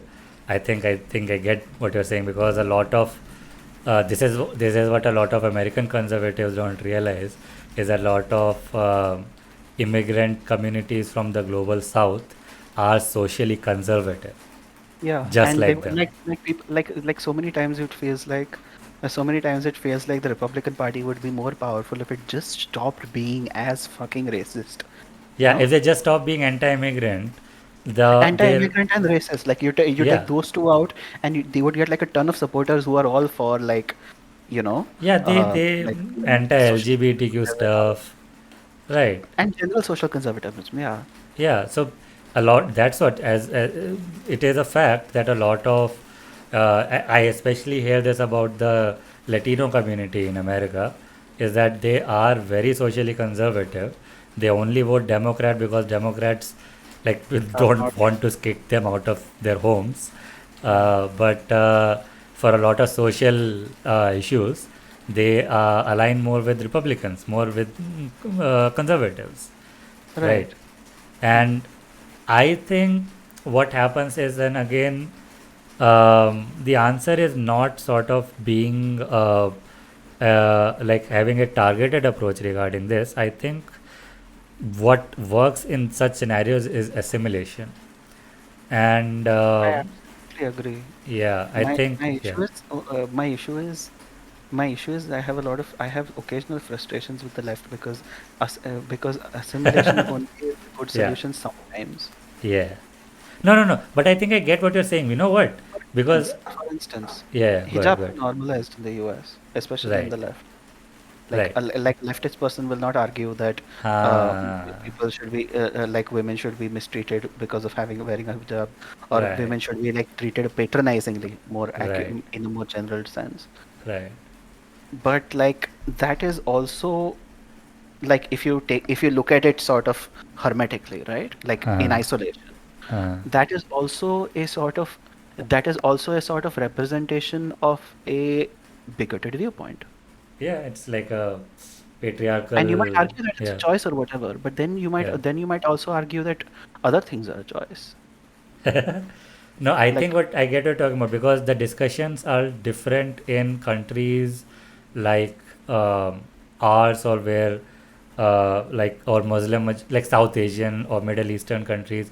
The conversation there is different from the diaspora of those countries in America because obviously, I think yeah. especially with America because a lot of American diaspora because the American diaspora is very self-selecting. Exactly. A lot of the people who are able to immigrate by If you virtue are able of to being make it, there's a good chance you are rich, and because of like caste demographics, there is a good chance that you are like upper caste or whatever. and you are and it is And in Muslim countries, I don't know. Sorry, it is and with Muslim also countries, I more don't know like the likely dynamics or sorry whatever. sorry But sorry please go hello. no no can you repeat what you said? I think I cut you off. No, no, no. What I was just saying that, like, if you're talking about, like, for Indians, like Hindus, right? Right, You would say, because the nature of especially American immigration is very self-selecting. right, Like, yeah. if you are someone who is able to get into the US, this is it. Like, India is not Mexico. You can't cross the border. Yeah, So if you are somebody who has at least the potential to be able to like at minimum fly to the US right, and then like more often than not go through legal channels, right, which right, means you have like a community support, you have like some amount of money right, and it's a decent amount of money, right. then there's a good chance like you are financially at least stable, Huh. or at the very least you are in like you are rich enough that you can take loans to kind of, Oh yeah, definitely. And I think a lot of the Indian immigrants to the US, like they get work visas, and yeah, I know, and they just kind of stay them out, like right, just or after the marry visa someone expires. there. Okay, get naturalized. Marry is different, but like marry is always like a sort of selection thing. That is always going to happen. I don't think that is as significant, Yeah, like but no, no, no. numbers wise. Yeah, yeah, yeah. But I think I get what you're saying is because so one anecdote that happened, like it all happened in my brain. I never actually did anything about it, but I saw it happening. So there's this subreddit Mhm. called r/menslib, Mm-hmm. and men's lib, it's a It's good sort of. MRA, I know. I am. I am also sub to the subreddit. I know. right? Basically, a men's lib is the sort of men's rights, but like not bitter Not incels. toxic, yeah. Not bitter incels. Yeah. Yes, exactly. So it's the good, like the good advocacy for men's rights, whatever. Mm-hmm. So yeah, so men's lib, and last year I'm pretty sure I saw this early last year. There was Mm-hmm. this pinned post which was that okay, we are going to be appointing a Indian mod now, and why? Because what happened is that there was this post by an Indian guy, Mm-hmm. who not the one who became mod, just a random Indian guy, Mm-hmm. who posted, guys, aren't you tired about the Indian men are sexist jokes in like, Indian men being stereotyped as sexual harassers. I know. yeah. So that was a post, and that what happened is that that post got quickly out of hand, because then there were people were like, okay, listen, but they are though, right? So and so what happened was there was this back and forth. So I read that post, and that post was not really sort of any sort of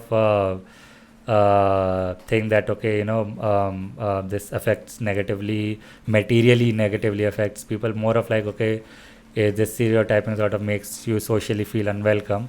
And then it went into apologism, okay, and In it what went sense? into, guys, India is a country of so many people. There's bound to be some sexist people, and if only this percent of sexist people are sexist, even then that will feel like too much. And that's why it's not really an Indian specific problem. Okay, Blah blah. so which, okay, sure. Yes. Okay. Like random sort of apology. I got it. Yeah, What happened? but then that thing, that thread, right? And then this was the first thing that Or did really people break out the annoyed rape me. statistics? Huh? Did people break out the rape statistics? Not even. I think there were actual Indian women who commented on this, who were like, Oh, "Listen, God. we take it from us. This is a problem." And second thing that annoyed me was No, that there was no. this. Like the guy might have broken out the rape statistics. India has less rape than the U.S. Arey yaar, yeah. What the thing that happened after? Who was that comedian? I forget the names. Which one? The guy who did the special in UK, and then everybody was like, "You're Vedas. talking." Vedas, yes. Yeah, so there were two criticisms of him. One, he did not talk about caste. Second, he talked about like sexual harassment against women in a country where the situation is worse than in India. Biometrics. Okay, so whatever. So no, but what happened was that there is some guy who legitimately started engaging with the person who posted the initial post, that okay, this is this argument, this has happened, that happens, and then in the end he just self admitted that okay, listen, I am white, right? And then the editorial post that was pinned later on specifically mentioned this, that these white guys are talking about, so what the framing was, that we are seeing otherwise socially progressive people become racist in this regard, right? That was the framing. Yeah, that's true. And no, but the thing is, they are calling him racist because what he's pointing out is an ethnicity connected problem, right? And but he's not really being not progressive, he is being progressive across the board. So he's being like, no, sexism is not good for any community, Yeah, that's true. right? And then they're like, okay, but in any community, does Indian community also get involved? He said yes. And they're Yeah, like, yeah. oh wow, really? Right. And then it's like, okay, from now on nobody should bring up race specific these problems. And I like think bringing up race-specific sexual harassment is like a bit of a cop-out, but like in general, I don't think I like mainly because I think it leads to quite a few second-order effects. like which Yeah. I don't think are desirable. But I don't think people should be like, how dare you say Indian men have sexual harassment and stuff like that. That is bullshit. Yeah, it is whataboutism in its purest form.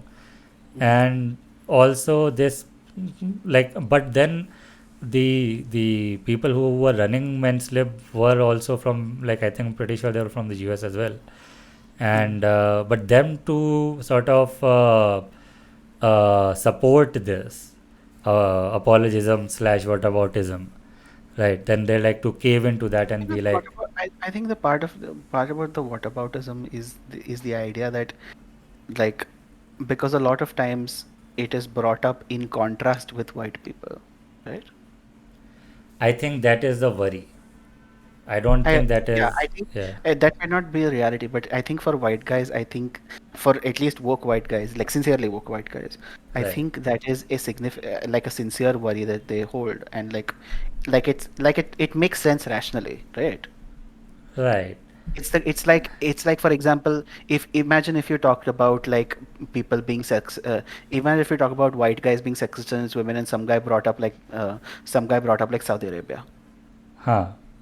But yeah, I Like, guess, yeah, yeah. Then that would be a negative sense that you and can't discuss any sexism in America because Saudi Arabia exists. yeah, and Yeah, like people tend to bring up and that is why people tend to sort of think that that is the context, because, like, you know people don't bring it up, as people sometimes don't bring up Saudi Arabia. People sometimes bring up like Indian guys, because, like, better because Saudi Arabian guys do not have as much content on the internet about random creepy messages.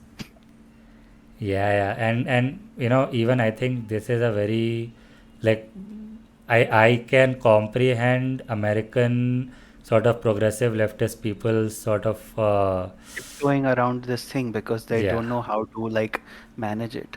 Like, at some yeah, point you want to be like not racist, but you yeah. also want to be like not sexist. Yeah, exactly. And then it's like, okay, then that's why we need people like Wash. I guess sometimes you just have to be honest, and you have to be honest with like everyone. You have to be Yeah, honest when it comes to Hindus. You have to be honest when it comes to Muslims. You have to be honest when it comes to like Christians, Jews, everyone. yeah, And the and issue is when a lot of these guys kind of bring up, hmm, try to. When a lot of times these kind of criticisms made of communities like this, like the caste thing, hmm, like, you know, uh, sexism sexism, in yeah, sexism in like immigrant communities. yeah, They sees like Middle Eastern, like, in general. yeah, When that is sort of when that sort of criticism is equated with racism, hmm, I think that causes like issues. And I don't. yeah, And the thing is, mm, fuck it. Uh, it's something that it's something that I it's something that I worry is that is being seen in like one way. yeah, and I think, like, you know what, I think the main thing, the reason why I agreed with the guy halfway, and then when he started apologism, and then I started like, okay, no, this is weird, is because you know what the issue is, for a lot of people in the US, there's of course the sincere white liberal person Yeah, but who there are is. but everyone in the US is not sincere white liberal guy. Exactly. And what they do is they make crass jokes about it. That's what the guy started Yes, complaining about. etc., etc., etc. Right. So he started complaining. He started with complaining about that. And I agree. Jokes are not going to solve sexism among Indian diaspora or India, like mainland India also. Mm. Right. Memes and comedy routines are not going to solve that. Okay. People are going to laugh and leave it at that. And And you then people remember, just get bigoted, yeah. And and then did, the, yeah. and then the sort of sexism thing becomes justified post facto. Right. Do you remember that? I think it was Jimmy Kimmel who was like sort of interacting with his audience, and Hmm. he talked to one lady in the audience who like started talking about, okay, are you with your husband? She said yeah. So somehow the topic of them being arranged married came up, right? Hmm. And then he's like, oh, what do you mean arranged marriage? hey, listen, if you are in, so is this sort of a hostage situation? If you are in danger, blink twice. Like this was him doing Yeah, it on TV, right? yeah, And they aired it. And mm, so that sort of thing is not going to solve any problem, right? I am opposed to that shit. That's like, even though ideologically I am not in favor of arranged marriage as a commonly accepted thing, like, whatever, exceptions, whatever, I don't care about that. Personal choice is utmost, right? And if given personal choice, I don't know if it ends up most guys anyway going for arranged marriage. I'm pretty sure most girls won't voluntarily go for arranged marriage. I um, mean, I don't know about that, but I cannot, I don't really have data, so I yeah, cannot yeah. really say. No, but in any case, the point is that even though, okay, me stating in India ideologically, I'd be, if anybody wants to debate me, I will debate them against arranged marriage. But that guy being like, sort of being weird about it, that, oh, is this a hostage situation? Then, like, That would require a lot more like hostility, right? that gives a violent picture in people's brains. Then they give literally like girls getting kidnapped and married off kind of a vibes to people. Yeah, and that happens a lot with Muslims because Hmm. like like sorry. I mean, be careful. What I meant to say was Yeah. that kind of public perception happens a lot with Muslims. Right. It's why so many times Muslim women in like white in like Western shows, etc., are Hmm. treated as sort of victims of Muslim men By default oppressed. Yeah. by default. Yeah. Yeah. Yeah. And Uh, that's the reason why. So that's why. So this is a hypothesis. I also don't have a and solid like data on this. Sorry. Go ahead. Yeah. the thing is there is it's a difficult solution to find because but like at least you should understand that there are competing sort of factors here. On one hand, you don't want to encourage racism, but on the other hand, you don't want to ignore systemic problems that are there and that have come that are there Yeah. in the community. And this is the reason why, sort of now weirdly, Wash has And become relevant. Just a second. Is, I don't know, not himself, but I don't think he came up with this idea. But the Mhm. idea of not just agreeing with problems, but agreeing on the solutions is more important, right?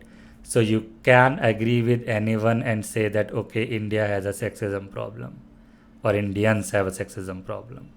That's just agreeing on the problem. But how do you deal with this? Or what do Yeah, you do because the about it? American right wing solution is kick them out. Exactly. So that's what is the thing that needs to be zeroed in on. That, okay, you're talking about, you're saying, oh no, why can't I talk about these socially conservative values in immigrant populations?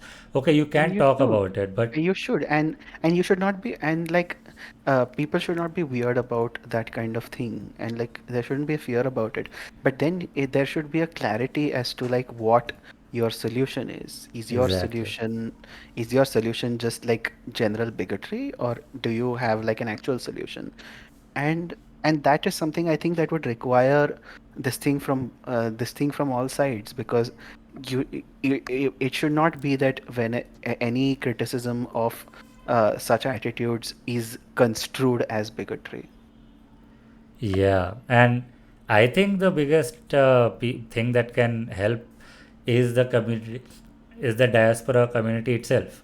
Because, for example, this Equality Labs, what it is also an Indian immigrant person. I think not herself, but her parents immigrated, and they founded this, and then they built a network among the Indian American Yeah, community. as far as I know, she's a part of this. You're thinking of Tanuja, Okay, maybe Tanuja, I am not sure, but like but yeah, in general, these are Indian Americans. You're right. right, and the people who have built equality labs, like, right, Mhm. and they Right, they right. do this thing also. They collect data as well, and so in that sort of scenario, I think this helps seeing somebody from your own community sort of taking the charge. That, okay, you know, instead of don't you think it would be extremely weird if equality labs was run by a white lady, like other or It would.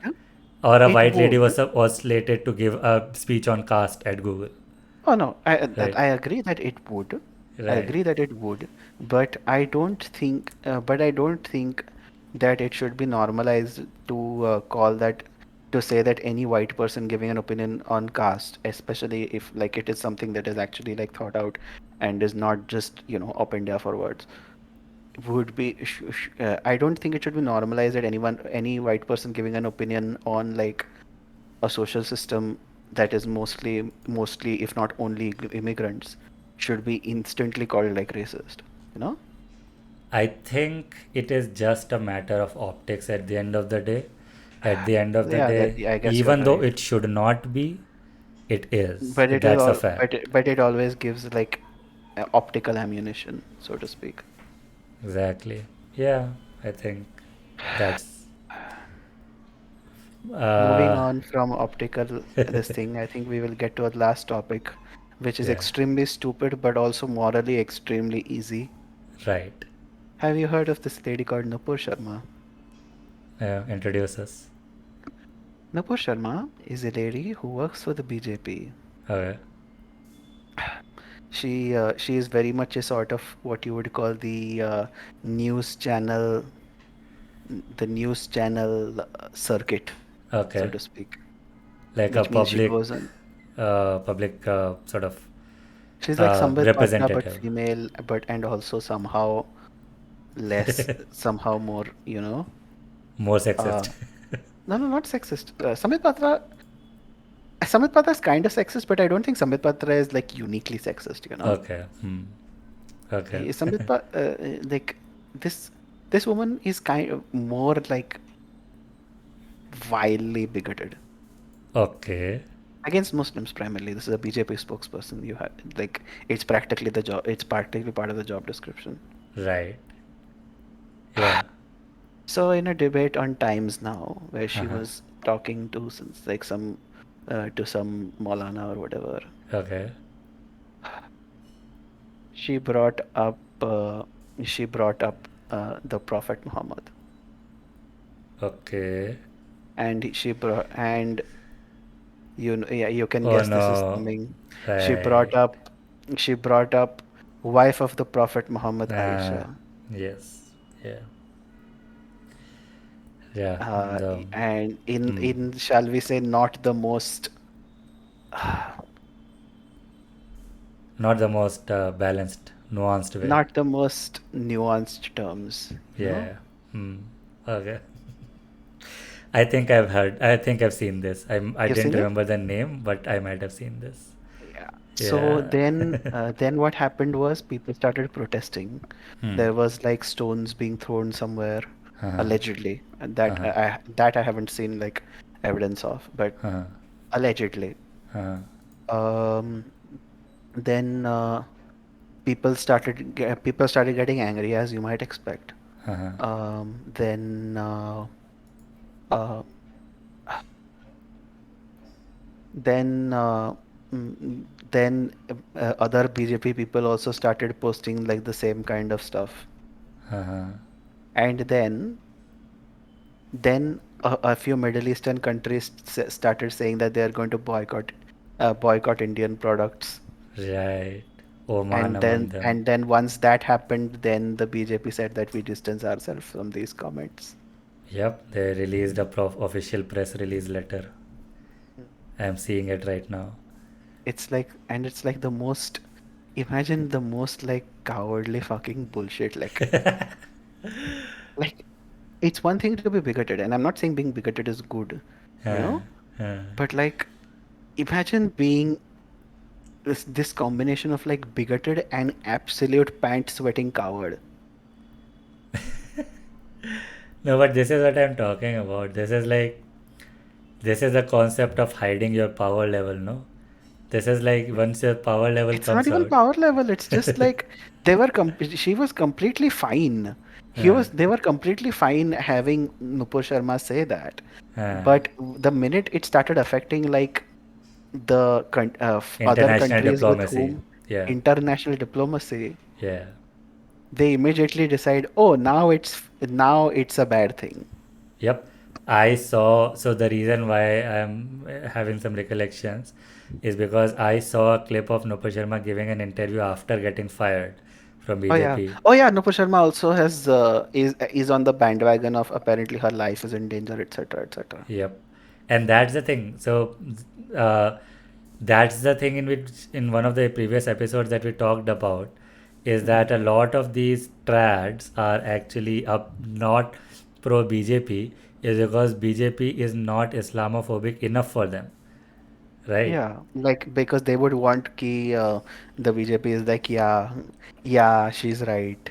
Yeah, they Kya should karne have. ka? They would have expected BJP to not like not just not To fire. stand by her. Yeah, to be like, yeah, this is our spokesperson. Yeah, she did her job. She spoke on our behalf. Right, and that's the thing that obviously the ruling party of the world's biggest democracy cannot do that. And Yeah, and the ruling party of the world's biggest democracy, which also has significant relations with the Middle East, has a significant amount of the population in the Middle East, has like is reliant on Middle Eastern countries in like significant ways.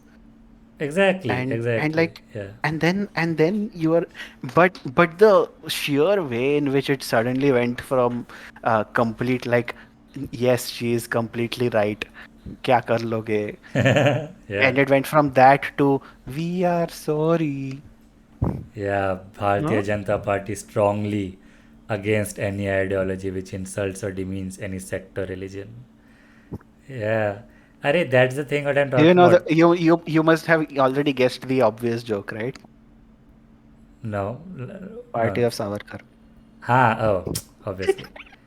Arey, but that's the thing, no. Even RSS, people are Mhm, anti RSS for the same reason also.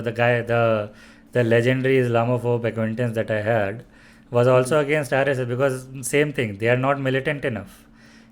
Because and I have to agree with him because Bhagwat, right? Mohan Bhagwat mhm, mhm. recently publicly was like, why are we digging up mosques to find temples? Why not just make new temples? Right. So that was his statement I did on. not expect that. Okay. Yeah, he said that. Like, why are we digging up these mosques that to find the bygone temples? There's like what happened happened. Whatever history took place, it took place.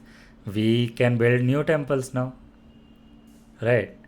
And that's the thing that I'm talking about. That all these obviously these people are they want to stay in power and they know that the average voters are not so um, The thing with uh, Mohan Bhagwat is that it just seems weird because like sometimes he just does this like weird good cop bad cop shit, right?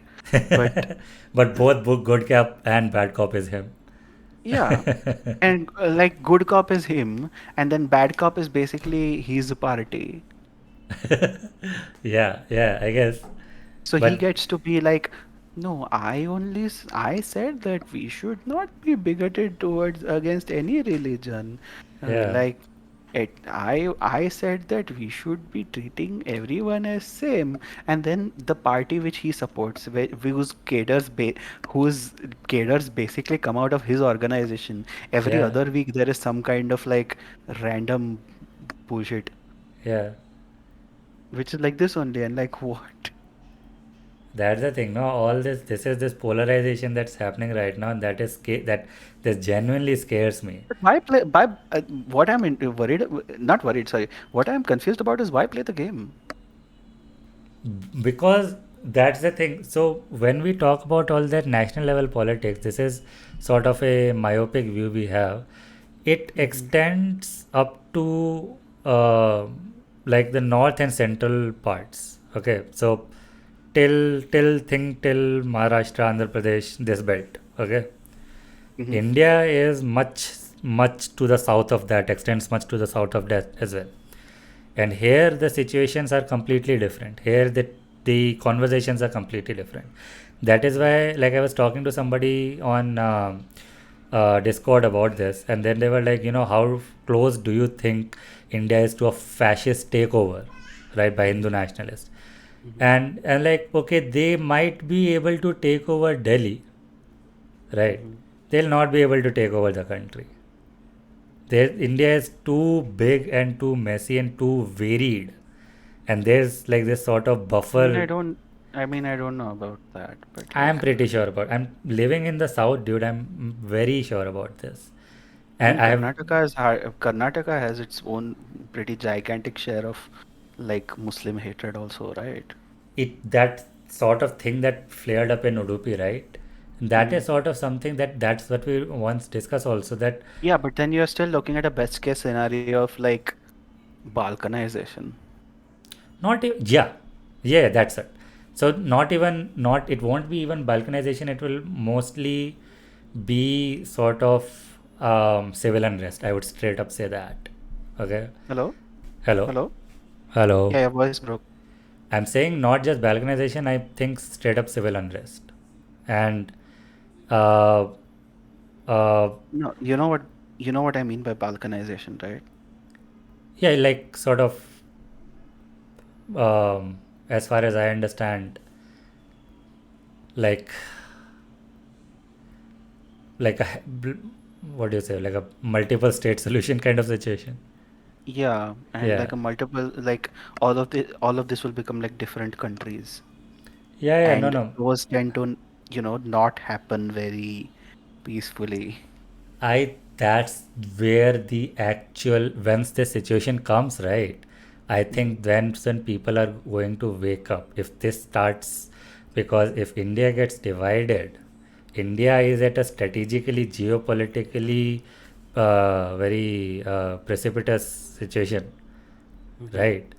And our relations with China and our relations with Pakistan are like legendarily bad at the borders, Mhm. right? In such a Mhm. situation, balkanization, like breaking of the country, will be catastrophic. And I think that's going to be like a wake up call. And I think, I don't know, I think Wait, this is, huh? Sorry, go ahead. go ahead. Sorry, not my mom. Okay. I didn't hear what you said, so could you? Okay. I was just saying that I think that will be catastrophic. Balkanization sort of a situation. And I think they'll not let that happen. They'll not, because I nobody mean, wants we've to get gotten this killed, dude. far. Huh? I mean, we got this far. Nobody wants to die. Is you can always rely on that. And I feel like, I don't know, this at least okay, as of right now, and the south is just one example. There's political interests in the northeast, and the eastern parts are also quite varying than Mhm. this. And Yeah, but I mean, like eastern parts also, it seems to depend, right? Assam is very hmm. much a BJP pro state because of like their CA thing. Yeah. And but Because the population, they have this like massive animus against Bangladeshis. but the population is what I'm talking about. The population is still fine for a lot of people living there. These borders don't matter so much, right? This is not even like, because what do they even say? India doesn't have such robust social welfare program that they're even able to say that, okay, social welfare they're eating up. And what social welfare? Everybody is jobless. Okay, you also want to come here and be jobless? Fine, come over. I don't know. Like, that is funny and that makes sense. But like a lot of people do yell. Like, I mean, Arnab Goswami's kind of made it his job, right? To yell Yeah, about exactly this kind of thing, where it's like where he will talk about how they are taking tax money, how Bangladesh is taking tax money, and how they are. I tax mean, money for like, what, dude? What tax money? I mean, if you again, it's the kind of thing that falls apart about after thinking about it for 30 seconds. The Exactly. problem is a lot of politics isn't thought about for 30 seconds. Yeah, I think this I think with the polarization. South, it's Yeah, kind of different, but like yeah. it just seems like a best case scenario is in fact a sort of balkanization, which is not. It's not a best case scenario. Well, that's what I'm trying to say. It's not a best case scenario. It's bad, if not the worst case scenario. But I did yeah, say it's a bad scenario. yeah, I When I say best case, I mean even if it is bad, there is best of the nothing better. worst. right? Best of the worst kind of Best scenario. of the worst, yeah. Yeah. No, but I guess it is. So when I say the South, because South also holds, like South has representation at the center, obviously, right? I mean, And yeah, but like there is a sort of significant overrepresentation for like this thing, right? I don't know, dude. For I, like Uttar Pradesh with the sheer number of seats that it has. I used to think, and this is something that I have been a little disillusioned by. I Hmm. used to think the armed forces as a fallback, okay, as a sort of emergency exit switch. But uh, I don't know, dude. This like considering my parents and the kind of like the conversation they have, and they sort of talk about the conversations that are had at the workplace. I don't know how pro like democracy even they are. Like, I don't know, because I am young enough to remember at one point there was a scare almost that the Indian army is marching to Delhi to take over the central government. Wait, what? Yeah, so the context When was is this supposed to be? this would be 2000s, so not even 2010s, 2000s. Okay. It was that okay, too much civil unrest is there, too much. I think it was right around the time all those scams were coming up, like the coal scam had come up, and some classic scams had come up, Yeah, like and coal scam 2G, etc., etc. yeah, so it was like okay, and then it was like the army chief had to sort of give a statement that come on, we're not doing anything. We're just a visit. Like I have to show up. It's like my duty to show up for some event. It's not like I'm going by intention. But I think people get scared because you see the example of like Pakistan, right? I guess, yeah, yeah. Like obviously there are like significant differences, and I imagine you must have also seen the Mohak Mangal video Uh-huh. uh about why like Pakistan has been so prone to like military coups and we haven't. Mm-hmm. Right. Uh, Yeah, yeah. have you seen the video? I've heard of it. Like, Yeah. have you heard like seen like the general sort of arguments about why it happens there and not as much here? No, refresh my memory. Basically, the idea is that for all his for, for all his faults, Nehru did manage to build up fairly strong civil institutions, which Oh and yeah. ensured that the army was always under always under civilian control. Oh, okay. And like it wasn't a situation that was always 100% uh, costless, Uh-huh. shall we say, it because there were a lot of issues that led to like the 1962 invasion Uh-huh. by China, right? Right. But mm, but like at least you could say that you have not had that kind of civil unrest where every few years democracy stops working. Yeah, I mean, yeah, I think this is a very good point, very agreeable point, the civil institutions part. I Mm. think so. I would need to read up on Nehru's role in it, but at least the civil institutions at the beginning and Yeah, all the focus. part of it was also that Nehru was young, like when Hmm. independence happened. Hmm. For instance, do you know where, for instance, like Jinnah died about a year after independence. Okay. Of old age. No, I think he had something. Oh, assassination or something. No, no, no, no, no. No. Not like off something. Oh, Like okay, some he wasn't disease. assassinated because of disease. He wasn't Okay. killed. Okay. But uh, but like in general, like when your talismanic leader survives for like barely a year after this thing, and Jinnah, for example, and Hmm. Jinnah was much more like central to Pakistan being formed than Nehru was to India being formed, right? Yeah, pretty much. Yeah. Like, and so because of that, there because Pakistan got like a lot of the because the military was basically a sort of continuation of the British military in both cases, right? Okay. Like the British Indian Army, Yeah. but it was just like split, right? Like Yeah. in the sort of way, and so like that is why uh, I don't remember the video exactly. I'll share a link with you actually once this is done, Yeah. but the general idea is that mm, because because a lot of times because of political instability, Uh, the army was the public was okay with uh, uh, the army kind of taking control oh, uh, right. because it was seen as a sort of stable institution in itself. Yeah. Yeah. Sort of lack of trusted elected officials. Yeah, lack of trust in elected officials and civilian institutions in general. Right.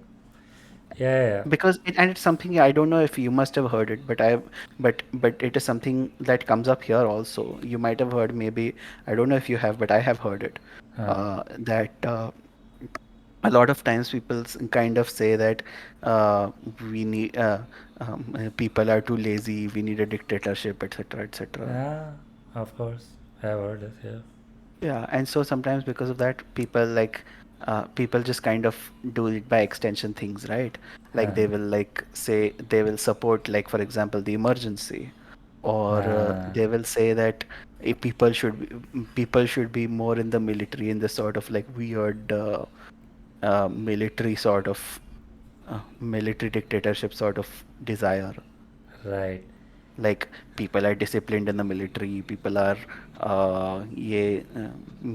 disciplined in the military, everybody should be conscripted like in Israel. Uh, yeah. No, but I get Then these that. liberals will stop talking about how will understand what it is like being a soldier willing to die for your country, blah blah blah. But I guess they don't realize this, like, because in Indian, I at least know this much about Indian, like, armed forces, is Mhm. that they are quite aggressively sort of, uh, how do I put it? It's not really progressive, but it's like sort of religion and caste neutral, I would say. And like at least the people who fight at the front line, right? Because that's what happens. This is true for all militaries. Cohesion comes before anything. Yeah, like you, because you have to assimilate Yeah. into the fighting unit, so So to speak. all soldiers have to feel equally worthless. Okay. So Right, they right, all right. have to need to Like feel. that's part of the reason why hazing is done, right? Yes, they all have to feel equally expendable lives, right? Mm-hmm. And Mm-hmm. so in that sense, this sort of feeling breaks down of sort of this communal differences. Mm-hmm. But I think this is limited to people who are actually like in combat positions. I Mm-hmm. think when it comes to the desk jobs, I think this still remains. I think this still communal sort of mentality is not so aggressively eliminated. Mm-hmm. And I don't know, dude. I don't know if India has like a proper legal safeguard, because I also used to think, yeah, what is Modi doing, dude? What is Modi doing that like? But then they came out with CA and RC, and then it's like, And then sort of uh, basically everything happened, right? right, and then it's like, oh, now the High Court, the Karnataka High Court has said that okay, yeah, hijabs. Okay, it's like, and then there's this wave of the populace. So it's like, okay, no, this is really what's happening is that it's something that was bubbling under the surface, and now it's coming out. Now it has boiled to the surface now, and it's all this people who are appointed like BJP spokespeople using this kind of language on TV, and then everybody being like, yeah, don't bow down to these Muslim interests and all. I am the Do you know what is trending in India right now? What is? That the word prophet. Okay, the trending term right now in India is prophet. And 161,000. yep, Oh yeah, that is why. yeah, the same thing. Same, everybody talking about the same thing. Yeah, Right. like it's both for and against, right? BJP has crossed the red line by trying to insult our beloved prophet. Uh, Stop insulting prophet, etc. Like mostly it seems to be against it, but like in general, a lot of people are just like talking about it. Yeah. And I think like this is again like not a step in a good direction and very Oh, of weird. course. I think quite a bit of it has like been pushed far ahead. If you're having people openly calling like a religion, The founder of a openly religion XYZ. no, Yeah. the Prophet Muhammad, the Yeah. Prophet Muhammad, the pedophile, Yeah. basically. Yeah. And that's the thing, and that's like it's the And thing I that think the people part of it is just sort of like the sheer fucking cowardice. Holy shit. you know I what think I that is will almost more yeah pathetic than anything. Like, I will have to concede something to you here. I mhm. think the liberals were right. I think what happened is because a lot of the talking points that I used to scoff at earlier, like 2 3 years ago, not even 2 3, like 3 4 years ago, was Mhm. that BJP or Modi's election, continued like hold of power, Mhm. is going to make normalize Islamophobia, even though these guys are not themselves openly Islamophobic, like not at least at the center level, center government level, but it's going to normalize it. It's going to make it okay Mm, for more yeah, people. I guess that kind of happened, right? Because, like, Yeah. think of like that Narsingh Hanan guy. He, Okay. Hmm. like, he went from maybe not nobody, but definitely not like a national level somebody, Hmm. and now he is like he's like this massive figure who is like countrywide popular. Right. And that's the thing. I think that actually came true, that it actually now everybody does feel more okay being more openly Islamophobic, right? And but the thing is that there has been polarization in the opposite direction also. I think over the years there has been more sort of among the youth, at least more sort of progressive awareness, right? Mhm. And so it is now this sort of um, heavy polarization, I would say, that is there in the political sort of sphere, where it's not India, whether we could say in 2014 India was united against corruption, right? Mhm. India is right now extremely divided among communalism, like along Mhm. communalism. And I don't know if you've seen it. There somewhere it just feels like there is this tweet that I saw and it just felt huh. there was this tweet that I saw. Okay. There is this Sanghi like moron 10 IQ type called Uh-huh. Rishi Bagree karke. Oh, whose tweet And you shared? yeah, that's Yeah. yeah. And he's like, if you want to see what happens when this one, then if you want to see what happens when Rahul Gandhi's prime minister see Ukraine, if you want to see what happens when Arvind Kejriwal is prime minister see wait yeah Oh, see stupid Sri shit. Lanka, when if you Stupid want to shit. see what happens when Afghanistan happens, when sorry the Ukraine quote, Ukraine happens when you choose Rahul Gandhi as your prime minister, Sri Lanka happens when you choose What Arvind does Kejriwal that as your prime even minister. mean? What? He means if Rahul Gandhi is your prime minister, then your neighbors will invade you. I don't Oh that I my don't understand. god. If Arvind Kejriwal is your prime minister, then you will have hyperinflation because, as we all know, the BJP has never distributed freebies to try to get votes. And oh yeah, and Afghanistan happens when you choose Mamta Banerjee as your prime minister. Mamta Banerjee, famous Islamist. Uh, That's what I'm saying. What does it any of this even mean? Is he's Ukraine getting invaded? Ukraine's prime minister's fault? What are you talking about? None of this makes any sense. The I think the reply was really funny. Yeah. Indians are damn smart and lucky. By electing Modi, they've managed to make Ukraine, Sri Lanka, and Afghanistan happen all at once.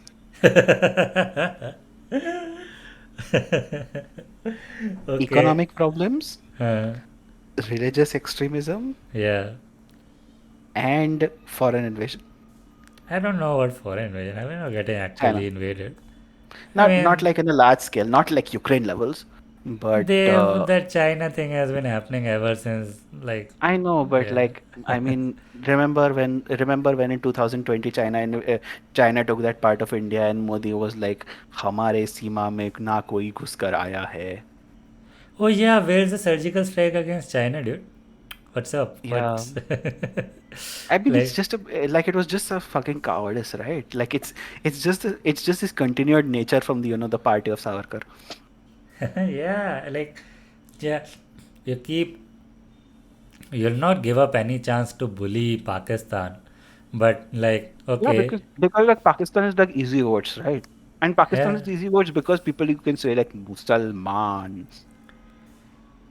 yeah, I guess it is not that much of an optical boost to sort of engage with China that much. It's not just that it's not an optical boost. It's that if China does some actual like significant this thing against India, Yeah, our economy is like already in the toilet. not just, sorry, I'm talking about not just economy. If Hmm. China decided to do a military action, I don't think I don't think we are yet ready, like, to Oh, at face all. off. No, to face off, like, even forgetting about nukes for a moment, Hmm. uh, which you shouldn't. But border skirmishes happen all the time, and even if they like sort of retaliate in any way, we are going to lose face again. Pretty sure. Like, and like sort of this sort of, yeah, I guess this has happened that since election is approaching. When is our 2024 only, right? Ours was also 24 itself, the next prime minister election, like the Lok Sabha elections. It's still like time, halfway there, but I think this is again like sort of ramping up this thing where half the people are like, okay, no progress, and half the people are like, no, kill Muslims. And it's bad that there are even half the people who are like openly kill Muslims. And yeah, it's the situation is dire, dude, is what I'm saying. And finally, we can go full circle back to depression. Yeah, we started with depression and look where we are. I mean, I think what we are doing, talking about it, even if like I five guess people it's listen to just this. I know, but like at least it helps sometimes to just talk it out. Makes you feel less alone in the world or in the country for that Yeah, matter.